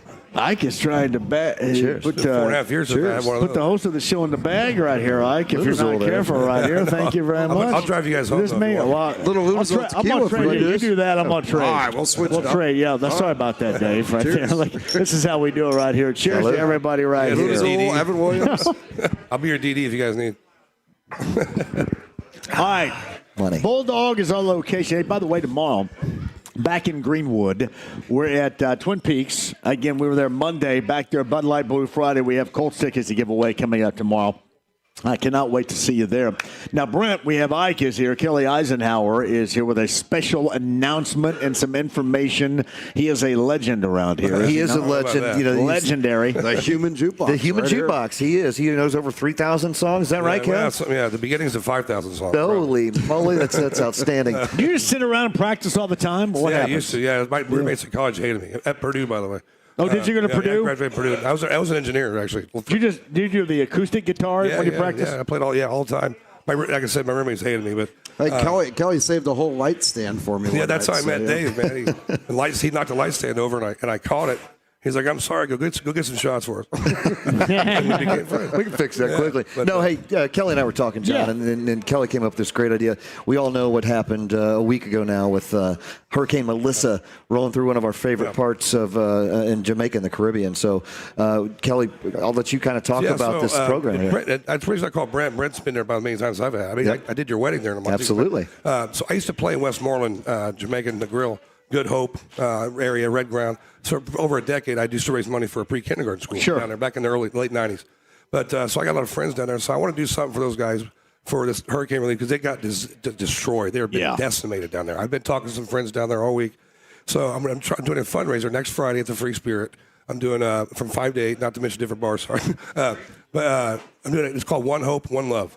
And we're going to try to raise donations pretty much like not money, food, just like items they need that are not at the grocery stores. Batteries, like feminine hygiene products, shampoo, flashlights, stuff like that. So I'm doing it next Friday at 5 o'clock at the Free Spirit. It's called One Hope, One Love. We might do one of Joe's the night before. So I appreciate you guys bringing me on here to kind of promote that. So absolutely, I think it's great. We all know. I mean, it's third world country, right? So they're already struggling a little bit as is, but then you get that 195 mile per hour winds blowing through 85 there. 85 mile an hour sustained. Yeah, but you know, Patsy. Absolutely. So basically, there's 4 villages I want to send this stuff to, and they're going to disperse it among the village. That's awesome. So man. they're just trying to get. So how do people actually bring donations? They just bring the donations? Plus I'm doing Venmo donations online too as well. I got an event page. I got a logo out there. Great job, just Mike. trying Man, to get that's something great. done because that place, just like him, has a very special place in my heart. So absolutely, and they need the help. And if you need help taking anything there, I will donate my time to go fly out there. I don't think you can really fly there well. Oh yeah. Well, I know. Unfortunately, about a month we can go to Jamaica and we can take all the stuff down. You want to go, John? Well, yeah, I do want to go. And it's funny, too. I was talking to Kyle Kinnett a little bit earlier from Bullseye, and we're talking about Santa Clara because Bullseye has that Super Bowl party. This Colts team worthy of maybe a trek? I think it repping is. the AFC and the Super. Because then look I at think, this. I mean, look at this what jersey. the hell? We all go then. That's some retro Can stuff you right imagine there, us all in Santa Clara? Oh, that'd be fun, wouldn't it? Oh yeah. You don't watch the Colts and the Packers in the You'd Super have Bowl? to scrape me up off the carpet. I've done some Super Bowls down there, so yeah, I'm in. That'd be awesome. But no, he talked about that with me. I was on my way up here today. He was talking about that, and that's more of I think an option you can honestly think about right now than what we ever thought. Yeah, hopefully that was a wake up call last week, right? I mean, they got to get things going again. But big loss with the Forrest Buckner being out. But that's when everybody steps up now. You got to ride. JT's looked so good all year. Keep him going. Danny Dimes has been dropping dimes all year. Keep him going. It's going to be an interesting game against the Falcons. So, hey, they've got it. It all starts there. You can't look that far ahead. Look forward to Sunday morning early in Berlin. JT last week, nothing. Tyler Warren last week, nothing. I mean, Pittsburgh took away, those normal options of high productivity defensively by putting pressure on the quarterback. That's where Mike Tomlin's so good, right? You're studying what they're doing and how to take that out. Well, you saw with the Packers, and they looked old and decrepit in the second half on Sunday night against the Packers, and they far from that they looked last week in Pittsburgh against the Colts. That's why they say any given Sunday, right? Because you don't know. It could change. Play all games, you got to play them all. We need the Colts to win, man. The city's in a better mood when you're in a bar. Oh, 100%. So I'm trying to bring the retro stuff back. The big old Freeney jersey back. Man, you do have a Freeney jersey right there. It's a little worn. It looks like you've been playing. Yeah, well, they only fits a big guy like me, man.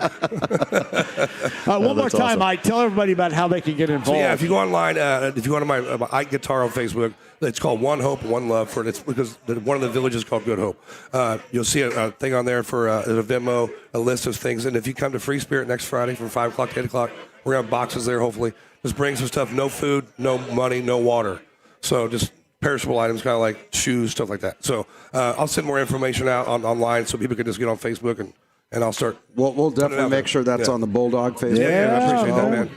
Anything we can, that's awesome. Yeah. Bulldog will support that as well. We'll definitely do a donation towards that as well. And I'll tell you what, Sierra has been collecting her. She has this Soul Shine thing she does where she takes, good shoes. I mean, not beat up or whatever, but good shoes. I know she's got probably 100 pair that. We need to figure out how to get them all there is the big thing, right? I traded cell phone charge. I traded Kenny Rogers CDs down there for taxi rides. Really? Like Bob Marley, Kenny. I don't know what it is, man. They love Kenny Rogers down there. What's their favorite song? Coward in the County? Absolutely. I love Coward. That one, or they do Lucille. But they say God's in the field. I always thought that he said 400 children. 400 children. It's 400. You guys, hey, Ike, you ever, because I know you know all these songs, do you ever blank up the lyrics? All the time. Yeah. Well, when I play Take It Easy, it says saying, looking for a lover that won't blow my cover. I always say, looking for a lover that won't blow my brother. I had a friend that would sing Dirty Deeds Done Dirt Cheap by Dirty Deeds and the Thunder Cheap. or there's a bathroom on the right. Oh, there's a bathroom on the right, I'm telling you what, there's nothing better. I think it's almost sometimes more entertaining if you get the lyrics wrong. And I do it all. I sneak them into my shows all the time. That's as an Easter egg. See if I ever catch it. And you better be careful. Somebody might walk in. He might alter a lyric or two. 100%. I love it, man. I love it. Hey, Like Hit the Road, Jack. That's right. That's awesome. One of the best musicians of all time, and That's better than right, that, a better man. guy. So Thanks for thank you, having me. brother. Appreciate Thank you so you. much. know I that. appreciate having me on here, man. Dave is here, the Bulldog. That's our location, 54th and College. Thank you all for joining us. Larceny Bourbon Locks, Luna Zoltik, Week 10. DeForest Buckner's about making the trip to Germany. We'll talk about that with Mike Chappell and Sauce Gardner coming up at the top of the hour. Brent and Dave rejoin on the other side. OAR tickets coming up.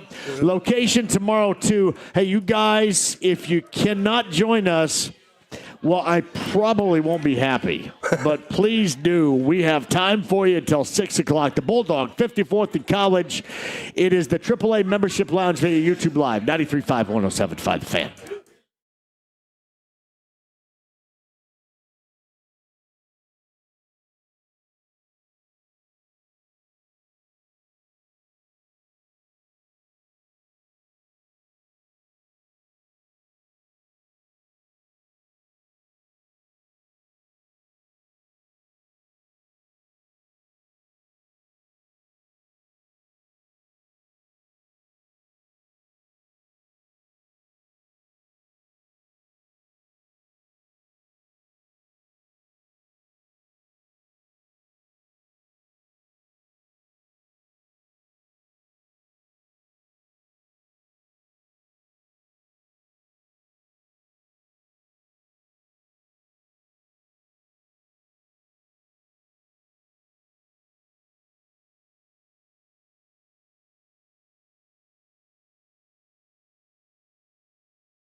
his money. 93.5 and 107.5. The Fan. Hey, Mike Chappell coming up at the top of the hour. No DeForest Buckner this weekend. That's a bummer. Sauce Gardner met with the media a little bit earlier today. We'll discuss that with Mike, top of the hour. The Bulldogs are location 54th in College. Hey, where's Jeff Moe in here? Where's Jeff? Hey, Jeff, come over here, man. Come here. You guys remember Jeff Moe from Brebeuf in Iowa? I want to talk a little bit of basketball with Jeff. Look, man, he's getting a round of applause right here. I especially remember him with Dr. Tom Davis and the Hawkeyes in that championship season for the Hoosiers in 1987. Look at Jeff Moe's in the house today. Hey, Jeff, how you doing, man? I'm doing great. I've been following you around for years. Well, why are you? Dead. I'm glad you're finally here, brother. How you doing? Good. I missed you at Connors, and I walked out to the car. Oh, I was a mess there, buddy. That's right. My phone blew up for an hour. Well, He's looking for you. They were giving me the Larceny bottle and bond. I didn't know it. So, yeah. It was, we actually have an autographed basketball from Mo in the Pizza King. Do you really? We do. We put up a sports wall in there. It's world famous. And, all over the world we had come to see no freaking Simon. Jeff, correct me if I'm wrong. In 87, you guys and Dr. Tom and the Hawkeyes lost to UNLV that IU played in the national semifinal of B, correct? It was almost like you guys laid out a blueprint for IU in that game. That's what it felt like to me. Going back to that Yes, day. you can thank us. Yeah, Iowa well, I mean, for yeah, but no, I mean, it would back then. You look at the brand of basketball you guys played, and you see a lot of that. I think transitioning today, that was fun as hell. Yeah, it was great, and we were up by 18. At you were halftime, up, yeah, and then we choked. So, and then it worked out great for IU. But now I will say, earlier in the year in Iowa City, we beat you by 20. Yeah. So well, that was a tough place to play. I mean, you guys went end to end, full court. When before that was really fashionable, you guys started Tom doing that. Davis, changed Iowa's game. I mean, he went up tempo, fast pace, and of course George Raveling. He was the greatest recruiter. He had all the kids from Detroit, B.J. Armstrong. I think we may have set a record. Did he recruit you here, or who? Butler? IU. No, IUPUI? No, who recruited you to? Coach Raveling. Okay, he recruited you. Yes. Okay. And then Davis took over everybody's junior year, and we had a great year. What was your second choice to Iowa back then? Here's a funny story. I was going to go to Northwestern, but I went up there to visit, and Rich Falk, the head coach, he had this huge Cadillac. I mean, it was 30 feet long. We're driving through Evanston in a pouring rain on Friday before the football game. He ran out of gas. I'm pushing him down. I've been told this story before. I'm pushing him down the street to a gas station in Evanston. And I was like, this is probably not. And it was pouring rain. Oh, that's a sign from above right there, right? Yeah. Iowa looks pretty good right now. That's awesome. I think he was head of the Big Ten officials for. I always thought you guys were ahead of what we know as common basketball play today, right? Both ends, both offensively and defensively. It was so simple, and that's what Bruce Pearl. His Auburn's team, every Tennessee Auburn. It was just a fast break, shoot it quickly. Yeah. And if you don't have it, we went into a flex, which is now the motion. And we just played up tempo. Our defense was, and most we pressed, but Coach Knight. Every time we played you the second time of the year, the ball in the face, those type of. He would figure out how to. Well, that was Michael Lewis to Jax. They did. They did that every year. That was they throw it. The ball I will in the say face. this: the 5-man who covered the out of bounds pass got a little gun shy after he got the ball in the face. Well, yeah, you played with Roy Marble. He's passed away. Yes, I knew sadly. that. And you played. Who else did you play with? B.J. Armstrong. Yes. Ed Horton. God, that was a good group, man. We had 9, supposedly, 40 years ago. I'm trying to brag a little, but that's okay. We had 9 guys playing the NBA. Wow. I think that's a record. And I never played. I made $380 in meal money, but I never scored an NBA point. So Well, I'm glad you're on the show, That's man. awesome, man. If you Well, follow me inviting me. I've been around, I following you love around. that too, Following man. you around. You We guys got to come on more because I love talking basketball. I still play. You're in great shape. I feel great right now. I love your Saturday show. Oh, thank you, man. Thank you, It Jeff. reminds me of going to Dawson's Lake in the 80s, hearing all that music. I thought it reminds everybody like the Peppermint Twist down in Beach Grove back in the day. Yeah. I think everybody Abracadabra. or Ike and Jonesies or something like that. Yeah, abracadabra. Thank you for that. Saturday night. Don't you have a Bobby Knight story? I've got a lot of Bobby Do Knight you? stories. I tell you what. Give us a good one. I do have to hit a break here. I tell you what, Jeff, can you rejoin us a little bit later on? Yeah. Because I want to hear your best Yeah, I'd Bob love to Knight hear it. story That'd be coming great. up. I got a genius. How genius I he was. love it. yes. Jeff Bowe's going to rejoin coming awesome. up from Brebeuf in Iowa in just a second. He follows the show around. We had to have Jeff on the show, no doubt about that. Windschuler Spreadability, original sharp cheddar bacon and cheddar and jalapeno pepper. You can find it at your favorite grocer's refrigerator today. It's elite level snacking of Windschuler's. Brent and Dave, Jeff's going to rejoin us in a bit. We'll double back with him, but right now, or I should say, on the other side, Mike Chappell at CBS 4 and Fox 59. No DeForest Buckner on Sunday, and Sauce Gardner met with the media today. We'll talk about that and more with Mike coming up on the other side. 93.5, 107.5 The Fan.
Nothing. You lose. Good day, sir. 93.5 and 107.5. The Fan. Hey, help me out here, James. It's Rickard and Dykton tomorrow?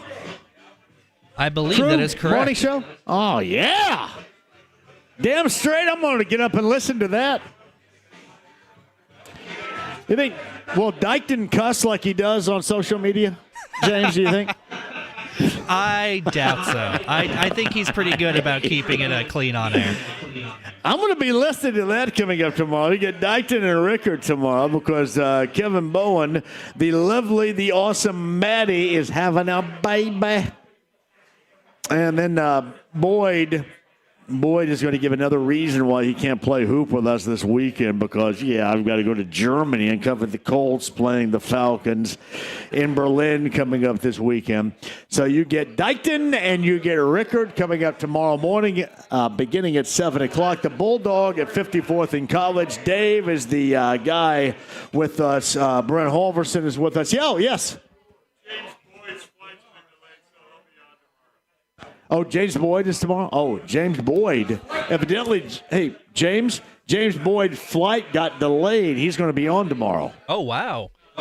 Yeah, that's awesome. So he's coming in? I guess so. Most dudes that we work with would say, you know what, I'm going to go ahead and take that morning off. Would they, Matt? So we got Boyd, we got Rickard, and we got Dykton Zero way that tomorrow. Tony Katz will be coming in. And no way. Tony Katz would say, you know what? The hell with that flight. I'm going to stay in bed. I'm not doing this. That's awesome. So James Boyd will be in tomorrow with Dykton and with Jeff Rickard. See, it's good to have both producers extraordinaire here. You guys need another cocktail right here, guys? You guys okay? Todd Meyer, Matt Himlin, look. They're raising an empty glass right there, Brent. I think they need another cocktail. That's good. That's absolutely right. That's the universal sign of I need another one right there. That is absolutely raising the empty glass. If you're not going to have a cocktail, you can have a good Evan Fire shot. Ooh, look at that. The house margarita here is Lunazol margarita. I'm going to try one of those. I've been drinking Lunazol all day. It's looking pretty empty. Who's the best shooter right now, Jeff Moe or me? Oh, wow. I don't know, Jeff. When was the last time you took a good shot? No, not alcohol, but no. basketball. I'm still going to go with him. Are you really? I still think so. I don't know. Man. I was a huge admirer. I loved the pace that Iowa played back then. And it was like a precursor to the way that everybody plays nowadays. Well, growing up on the East Coast, I missed a lot of that because we did not have a lot of good basketball on the East Coast. So I became an IU fan before. Yeah, I mean, and Iowa press full court before that was like cool to do too. Just a lot of the stuff. That, I remember watching. I was a big B.J. Armstrong guy. Watching him play, number 10, I think it was his number 2. Like watching him play. Then he went to the Bulls. Easy Ed Horton. That was another one too. He mentioned Roy Marble. 9 players from the NBA. That's amazing. That is has amazing. to be a record. It is outstanding. 9 players from one squad. That's amazing. I got to ask you, did Al Lorenzen play on your team over there? You know what Al Lorenzen's nickname was? Are you ready? The Vanilla Gorilla. Oh, the Vanilla Gorilla, yeah. That's amazing, yes. Probably couldn't call anybody that anymore. No, we might be censored at this point. Who knows? On the Eddie Moore Automotive Group hotline, he's from CBS 4 and Fox 59. It's Mike Chappell with us. So, did you think that DeForest Buckner was not going to make this trip, as we found out earlier today? No, we are. Whenever we see his name as didn't practice or whatever, normally it's some type of a rest day. With Buck, and who knows what this is, but it's something significant because he doesn't miss time, unless like last year was a severe high ankle sprain. So it's something. We'll see if it goes. One thing that'll be convenient is that they've got their bye next week, so he'll have an extra week to recover. Whenever I see neck injuries, I always think, oh my, I tend to default to bad places with those back and necks, but we'll see. I just know that whenever Buck misses time, it's not something small. It's something that really keeps him out. It'll be worth monitoring, and certainly we'll be asked with Shane Steichen in Germany. And no doubt about that. Mike Chappell joins us on the Andy Moore Automotive Group hotline. So, were you sideswiped by Sauce Gardner being the target of the Colts prior to the trade deadline earlier this week? Yeah, sort of. I thought I was very confident they were going to make a move, and I was very confident it would be corner. I expected a reliable mid-level guy, but they have been working on this for quite a while. I was told, and some stuff's coming out now, but I was told that once Mooney Ward went down with the concussion, which was 3 or 4 weeks ago, that they were looking, and obviously they were looking at Sauce Gardner. So it's not like, and there was a really good story by Albert Breer today, and I can't keep track of who Albert works for, but he does really good work. And it was sort of chronicling how this thing came down. And he mentioned there came a point when Chris was doing this that, he and Carly were talking, and she said, "You want a Band-Aid or you want to fix this long term?" Meaning their cornerback situation. So she was full throat behind this, which I thought she would be. Her and Chris Ballard are a really good team. Anyone who thought that the change of ownership would mean that she didn't believe in Chris Ballard and Shane Steichen were wrong. So it's really good to see that the new owner, the new owner. I mean, she's running things now. Is not going to scrimp on things, and if she sees the opportunity to strike and make a difference, she's going to do it. I just think that we find the Colts find themselves in the middle of a perfect storm of 7-2, and the AFC is there to be had. I still think Buffalo is a notch above, but everybody else, who are you concerned about? Right now Kansas City's not in the playoffs, but they've had struggles. So, and they need help at corner. So this was, I wrote about it early in the week, the all chips in move. But the difference is this is not all chips in and to hell with the future. This is a move that is very, very team friendly right now, as far as contract, I mean. And if this team is successful like it has been and expects to be, those first round picks are going to be 25, 26, 27 or worse. So it's not like trading, lottery picks. So I like it. It shows that they believe they've got something going here. And he swung for the fences, and we'll find out in January if it was worthwhile, because this is a piece that will give immediate impact and long-term impact. Mike Chappell joins us on the Indy Moore Automotive Group hotline. So what is the goal in which they have to reach that you think everybody will justify the price tag in this move earlier this week? Good question, and we were talking about that in the press room today. In my mind, AFC Championship game, obviously you have to win your division, which they're in position to do. They've got, they're a game up on Jacksonville, and they played Jacksonville twice. They're 3 games up on Houston in the loss column, and they get back from the bye. It's Kansas City, then they got 2 with Houston, 2 with Jacksonville. So it's there for them. It's there for them to do that. And if they do that, and if they're playing that well to do that, then maybe I suppose they can still get that top seed in the conference. Although again, I'm saying I think Buffalo's would be my choice. But yeah, I think championship game, maybe round 2 where you just played your ass off and just got beat.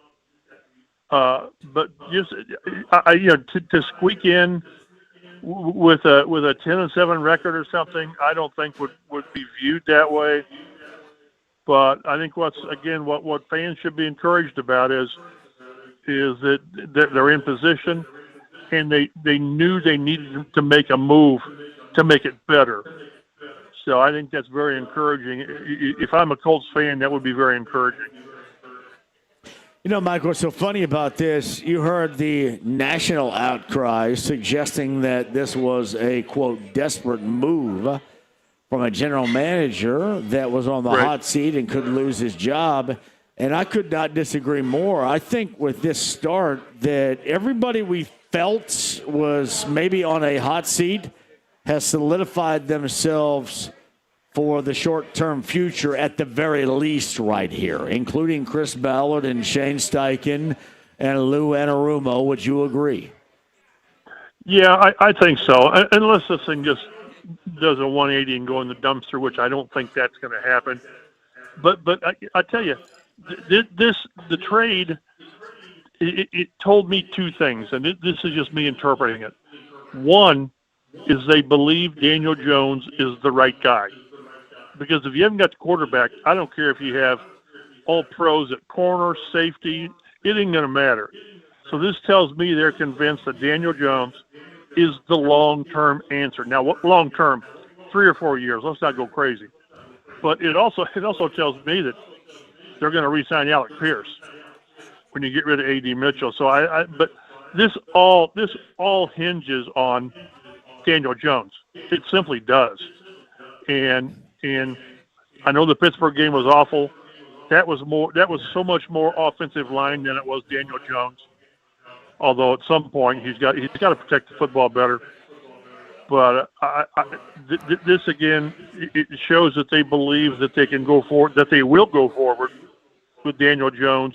Like I said, they gave up 2 first-round picks, but not to win only this year, but moving forward. Gardner's signed now through 2030. You'll address the heavy cap hits later on. But they've got some really, really quality talent that is under 30, that's still got some years to play. So this is a move to help now and to help in the next couple of years. But that only works if Daniel Jones is the guy that we saw for the first 8 games, not the guy in game 9. Mike, I just felt that Sauce Gardner was all about the whole press coverage angle. And I thought maybe it was more so, as you mentioned, to look at what has been above you in terms of Buffalo, in terms of Kansas City, and what you have to do against their quarterbacks.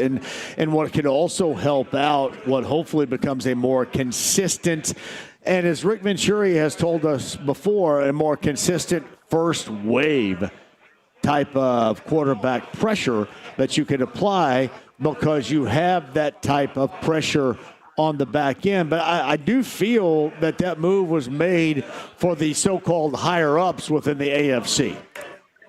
Oh, I think so. And, we talked to Jerome Henderson, the DB coach today, and he said when it gets to nut-cutting time, you've got to be able, and you have to get out the field, you've got to man up, you've got to play man. And all of a sudden, remember when they got Tarvarius Ward, it was, now we've got a guy that can travel with the best receiver and maybe neutralize that guy. Well, now you got 2 guys. You got 2 guys that you can put out on the outside and say, for the most part, we've got that taken care of. So, yeah, and again, now they're matched up really well, as long as Mooney Ward comes back after the bye, to play against the Kansas Cities and make damn sure that Nico Collins doesn't go off like he has against these guys.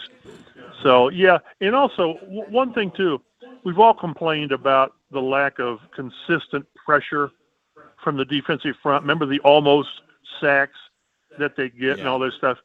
Well, when you're tighter on the back end, maybe you get – not maybe – you should get that other half second that you need for Latu and Quiddy and these guys to finish the play. I think too much in the past. This year they've not played that much man on the outside because of their personnel, and that's where you get the almost sacks. Get pressure, but boy, another half a second or whatever we get there.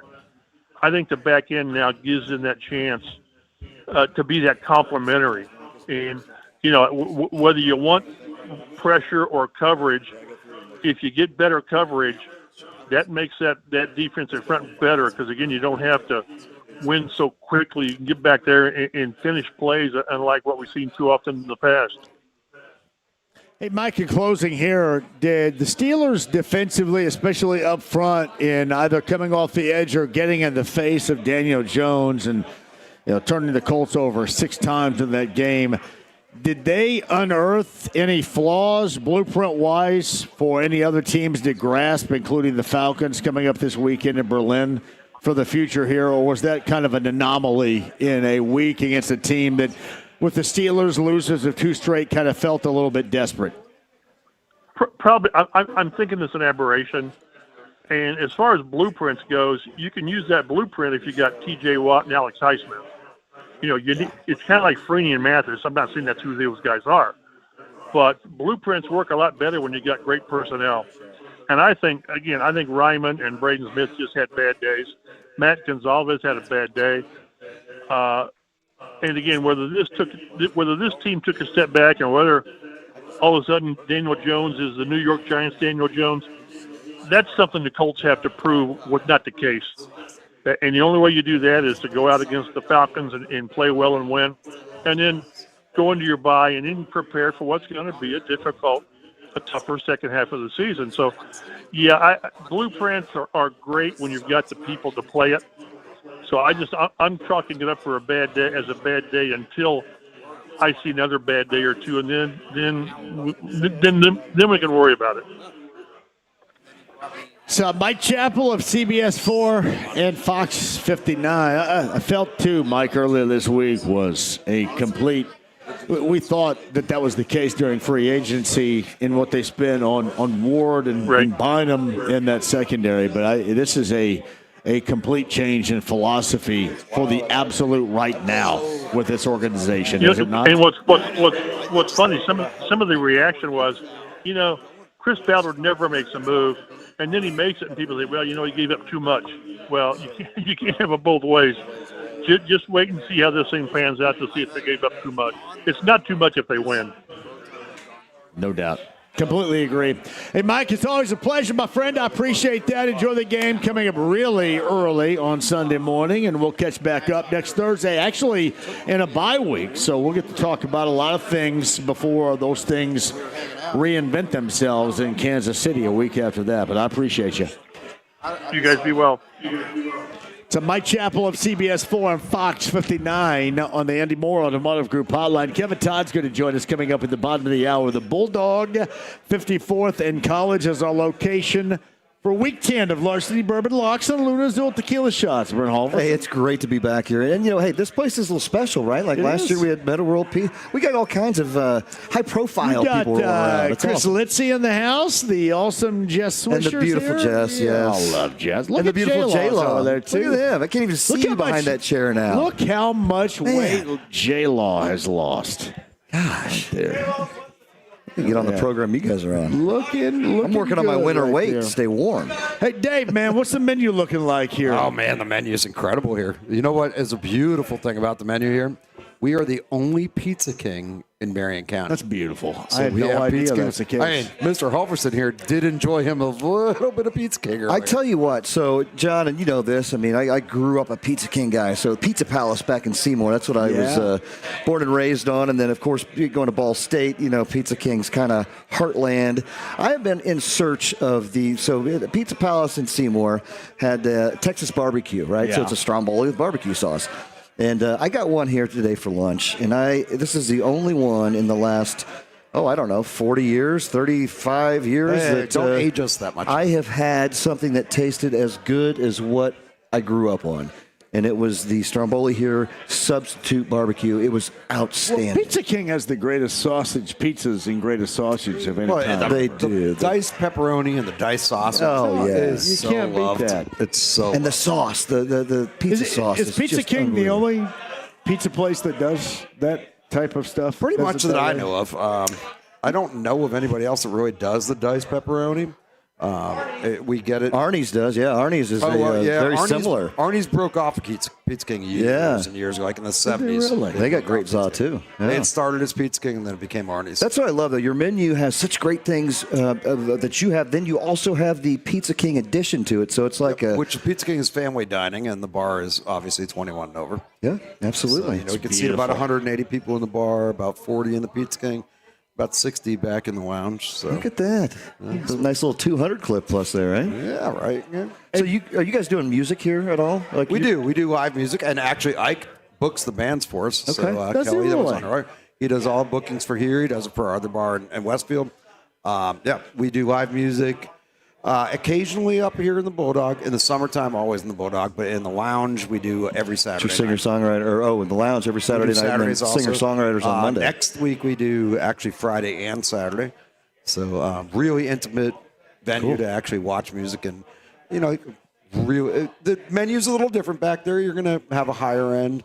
You get steaks, you have shrimp, you have more seafood dishes back there than you do in the Bulldog. The Bulldog's still going to be a sports bar every day. That's awesome, man. We fresh make everything. We home make all of our dressings. We home make everything here, actually. So we do not do any store bought. Is probably the best way to put it. We are very, very fresh to everything we do. I don't fresh make my pasta. Not gonna lie. It's all about the sauce, though, right? But yeah. It's all about the sauce. It is all about the sauce. But Sauce Gardner right here. Brent and Dave, I'm John, the Bulldog, 54th in college. Larceny Bourbon Locks and the Luna Azul Tequila Shots. You ready for Kevin Todd? Oh, absolutely. Kevin Todd's coming Kevin up, Todd coming up at the bottom of the hour. Watch out now. Kevin Todd and then Jeff Moe's going to join us here to close the show as well. We're at the Bulldog. Quick break. We'll come back. Kevin Todd's on the other side. He gave you a winner last week. It was a North Carolina play, wasn't it? We'll see if that +2.5. winning continues with Kevin Todd coming up on the other side. Hey, Bud Light Blue Friday tomorrow. We're at Twin Peaks in Greenwood. Colts tickets to give away. Twin Peaks in Greenwood. That is coming up tomorrow. The stream the app, AAA Membership Lounge via YouTube Live. Hello, everybody. Thank you for joining us on this Thursday, Week 10, Larceny Bourbon Locks, Luna Azul Tequila Shots, 93.5 and 107.5 The Fan.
93.5 and 107.5. The Fan. Oh, we love the Bulldog 54th at College. Man, where are you guys? We'd love to see you right here. OAR, James, tickets. September, Everwise Amphitheater, downtown Indy, which is a terrific venue. One of Kristen Airy's favorite bands is OAR. Number 9 to 239-1070 is on the inbound right now. You can win those tickets. Number 9 at 239-1070 OAR. Everwise Amphitheater at White River State Park. You can check that out. Do that, in fact, right now. Number 9 at 239-1070. Good to go. Brent Halverson, JMV, Bulldog, tomorrow, Bud Light Blue Friday, Colts tickets to give away. We're going to be in Greenwood at Twin Peaks. By the way, what is the place called? Is it Buc-ee's or Bucci? What is that place? Buc-ee's gas station? Buc-ee's apparently, look at everybody turning their head, is coming to Greenwood. What? 65 and Worthsville Road. Wow. Is that the ultimate convenience store, I think? Buc-ee's? It is. What they say? Yeah, I've never been to one in my life. I have not either. Buc-ee's I see a lot of coming Buc-ee's to Greenwood, which is a big damn deal for everybody, evidently. On the Andy Moore Automotive Group hotline, let's go to a guy that consistently is winning, much like the song Santana in the early 80s, winning.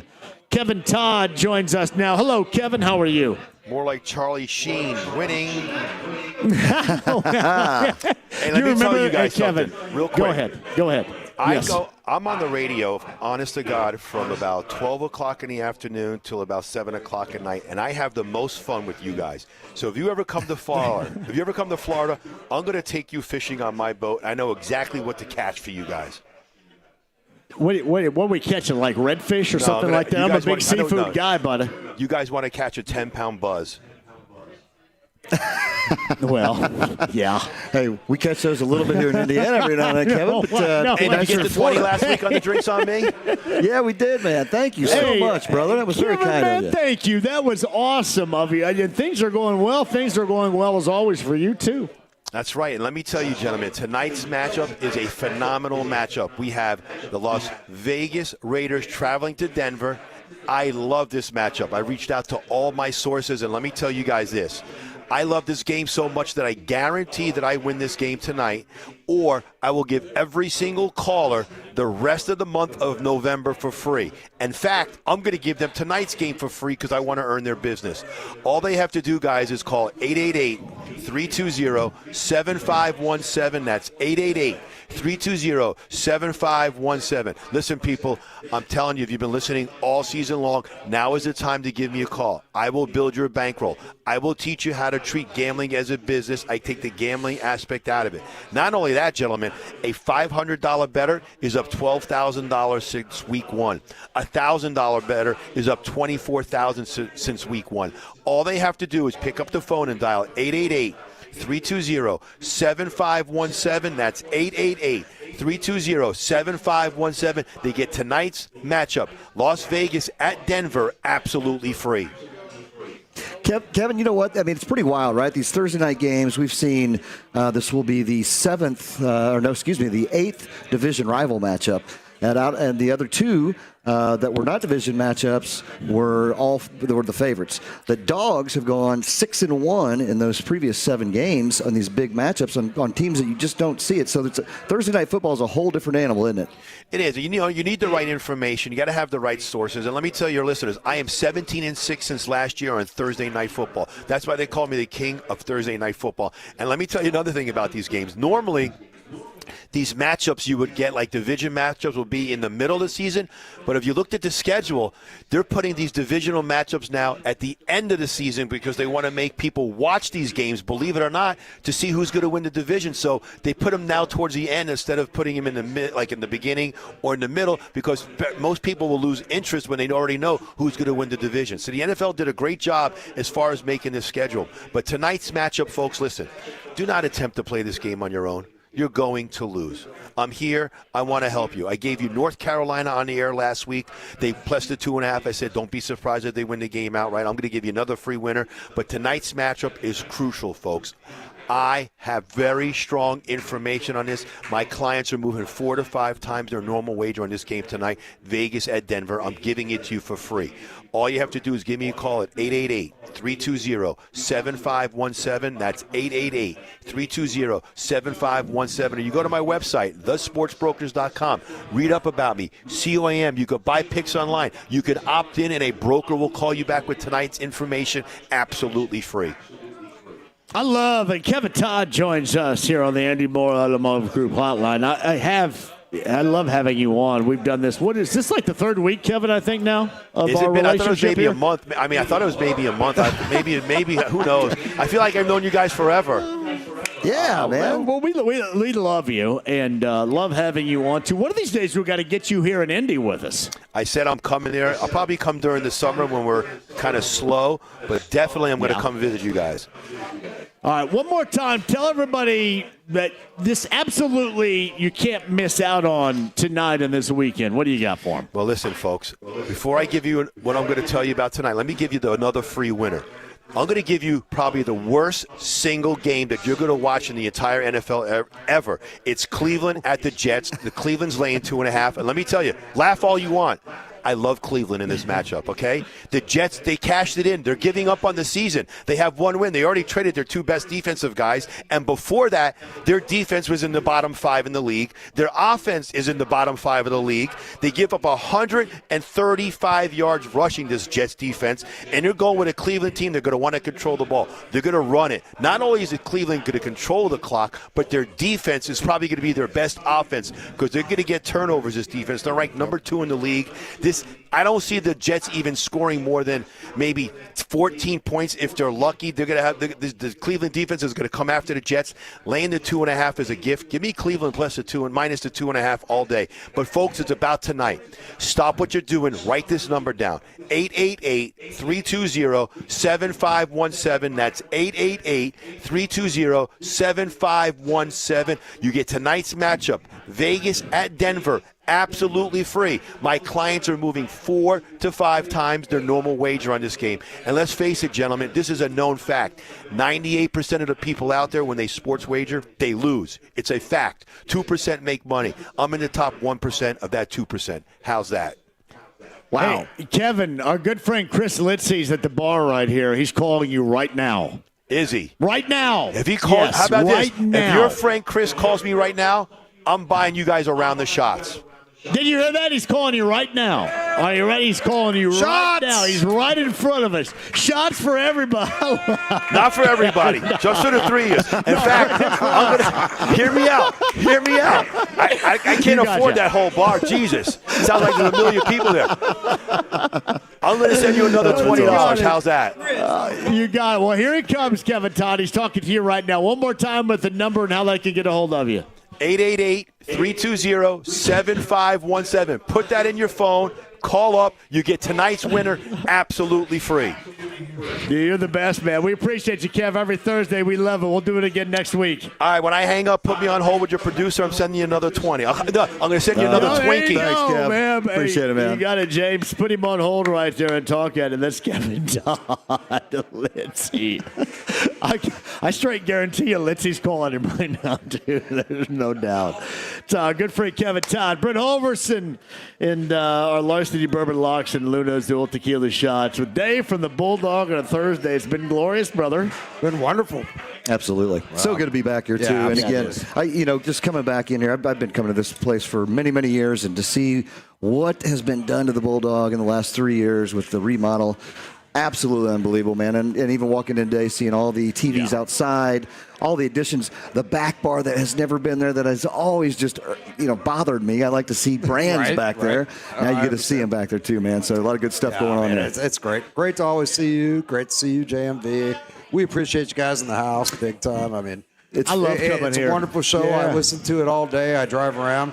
I'm always going between bars, so it's amazing. To listen. And we try to have it. We just want to have fun. We want to have. I can't tell that. That's the one no, thing. You cannot tell. Not at all. I know it. People say, "Man, you're 55 years old. Why do you act like that?"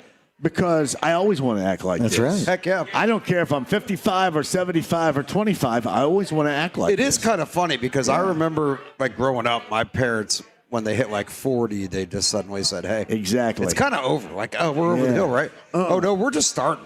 We're just there's starting. no doubt, hey, Dave. There's no doubt about that. Absolutely. man. You're as young as you feel, right? And I feel like I'm 27, so that's going to be Which is interesting good because to see how last that year you goes, acted right? like you were 26. I know, right? I'm glad you grew up a little bit. But no, hey, it's great. It's great to see great people come out. We even got a little Scott Rod in the house today too. We still have Jeff Moe here. We still. We're going to get Jeff back here because he's got a Bob Knight story to share. Coming All right, up here Jeff. before the end of the show. And speaking of, let's go ahead and talk about where we're going to be next week with the Bob Knight mention. Please do. We will be taking the show on the road to Bloomington, Indiana. We will be at the Upstairs Pub. Oh my next goodness. Thursday. The And, Upstairs, and I put the bat signal out to IU folks, the basketball program, the football program. If they want to stop by, we will chat them up coming up on Thursday at the Upstairs on Kirkwood in Bloomington. It is what a great bar. It really is. It's unbelievable. And I used to pee in their trough back in the early 90s. It was a combo platter of that and hooligans.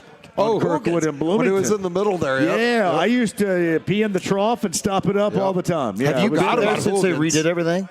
I have not. It is outstanding. There's a tiki bar. There's a library bourbon bar. There's a sports bar. You have the original Upstairs Pub that's on the corner right there. I mean, it's awesome. I think We're they gonna had have a the lot of old fun. Assembly Hall, and Jeff Moe put points up on that back in the day. The scoreboard, I think, of Assembly Hall is inside the Upstairs. It is. it not Absolutely. now? Yeah. How many they brought the points? How many scoreboard points, Jeff, did you score in Assembly Hall in your lifetime? One good game. Yeah. And people think that I had 40 points down there. That's great. 40 years. I think I had 24 in Iowa City, and then my freshman year I scored nothing at the first half, and I had like 14, and we won.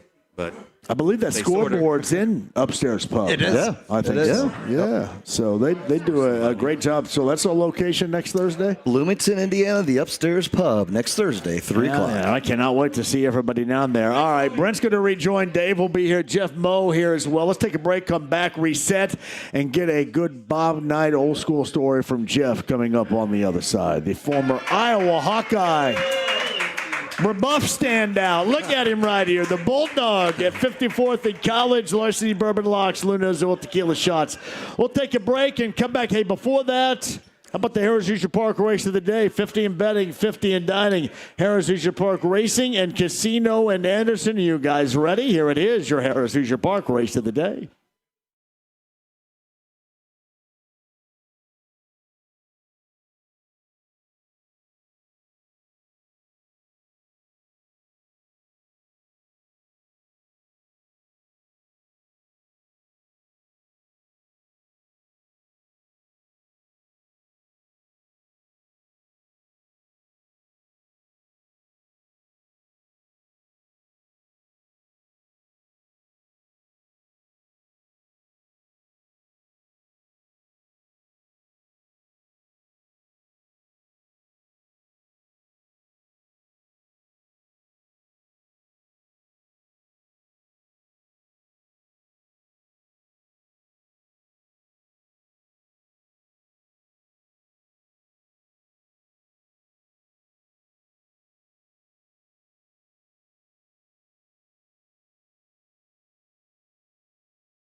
With JMV. He's my best friend. He's my pal. He's my homeboy, my rotten soldier. He's my sweet cheese, my good time boy. 93.5 and 107.5. The Fan.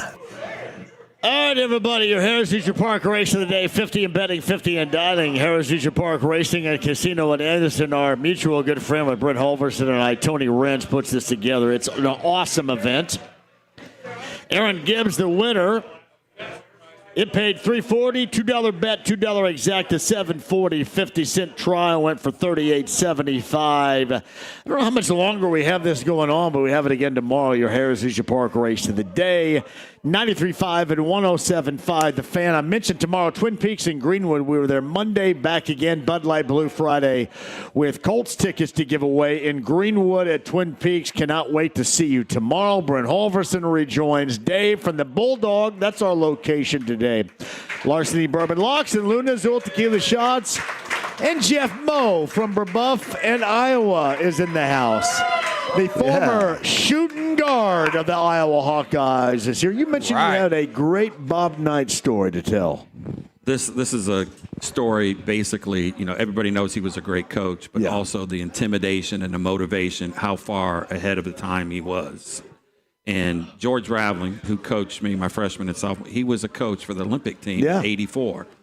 And he knew I was from Indiana, so he spent the whole summer with Coach Knight. And we had some quality time together, and he goes, let me tell you something. That guy knows more about basketball, motivation, than I could ever dream of. And this is, Hall of Famer George Raveling. And he goes, now you know why he's always pissed off at the critics, the president of the university, and the faculty questioning him about basketball. He really is smarter than anybody else in the world about basketball. And I took that. I was like, for George Raveling to say that, and God bless his soul, he just passed away. He did. But the story I have is my senior year, we played Indiana the last game, and the clock starts 30 minutes before the game.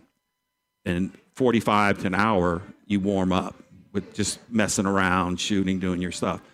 Well, Coach Davis is sitting, on the floor, on the bench, and we're all sitting around talking to him, yada, yada, having fun, just joking. And then out of nowhere, this big man, Bobby Knight was a big man. Yeah. He had huge hands. He was a big guy. I'm telling you, he wound up, like unbelievable, took his hand, bam, he slapped the crap. Is that legal to say? Yeah, crap is okay. Okay. Yeah. Slapped the crap out of Tom Davis in the back of the neck. I'm telling you, he jumped up 3 feet. He thought he was getting attacked. Yeah. And Bob Knight says, good luck, and walks away. I was like, what the hell is going on? So we're walking back to get dressed, and we all look at each other and say, did Coach Knight just beat our coach up? I mean, we're like, wow, the coach he's stronger than Coach Dave. This guy's incredible. And, it wasn't, we lost by 25, to put it that way. But it was just one of those things it was a little intimidating factor that he did. It was his house, his gym, and he did whatever the hell he wanted to. And that's the way he acted. But I will tell you, it may have, what was it worth? A point and a half? Sure. But, I mean, that's just genius. Against the officials and everything, Yeah, he'd probably be sued in 2025. Oh, yeah, for sure. Their neck would be hurt, whatever. But I just thought, 40 years, 35 years later, what a stroke of genius to Jeff, intimidate. In '87, you guys had UNLV in a regional final, right? It was the Final 8. No, who'd you guard in that UNLV game? You remember? Probably Patio. I think he was they had a point Gerald guard. Daddy-O Patio. The point guard. Freddie Banks. Pearl. And Mark Wade was the point guard who never shot because he was broke as a joke. Coach Pearl did the scouting. He was a young coach. He was probably 25 or 24. He did the scouting report, and he said, whatever you do not guard Wade.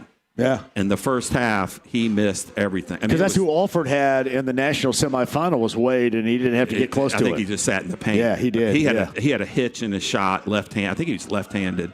But he couldn't make anything. But it was Wade, it was Banks, it was Patio, Hammer, Armand, Hammer, Gilliam, and Jarvis Bass Knight were their starting five back then. Pretty nice starting five. Yeah, it was. We had them and we choked. I mean, we were up and we saw IU play I think they played LSU. They played LSU. They was on the big screen in Seattle, and we saw it, and we're like, oh. That's when we Knight get to play. Punch the phone. If Another you genius too. move. They're down 10 points or something, and he slams the phone, creates this ruckus, and it's a miracle comeback. We thought we were going to play LSU, but obviously we started thinking a little early at halftime, and they hit everything. And those are great stories, Jeff. Oh, well, those are, man. I so enjoyed those teams. I just love nowadays. We love the tempo that you guys played back then, and it was few and far between. The tempo you guys played. Well, the other thing, and it was a precursor to LMU, Loyola Marymount, if you remember. Too. Yeah, well, wasn't that the Lakers coach Westhead took that Paul over? Westhead had that. We played them when he first got. I think the score was 125 to 119. We eked them. That was a great. I mean, they literally did not play defense. I mean, they were just trying to shoot a three. They did, yeah. That was the most fun game I've ever played in because it was just you'd shoot it. They didn't care. He's like, shoot another three. But, the problem now is back then, if you transferred, you had to sit out a year. You did. So nobody's going to give up a year. Yeah. And now you turn the TV on. I can't tell who's on what. I don't even know who's on I. Yeah, you got to have a constant roster. Changes every year, too. No doubt. It's like, I don't know how they're going to be. But. Every college sport. Yeah, absolutely. No doubt. Windschuler Spreadability, again, get that at your favorite grocer's refrigerator today. It's snacking for the fall of 2025, the spreadability of Windschuler's. Brent, we're going to be at Upstairs Pub in Bloomington next Thursday. Absolutely. Looking forward to that. Dave, we got the Bulldogs here. JMV, Make sure everybody great comes to by. have you. Yeah. Great Appreciate to have it, man. you. Thank you. Jeff, thank you so much. Appreciate it. What a wonderful evening. Hardest working bar owner I know. He works his ass off. There's no doubt He's a about great that. guy.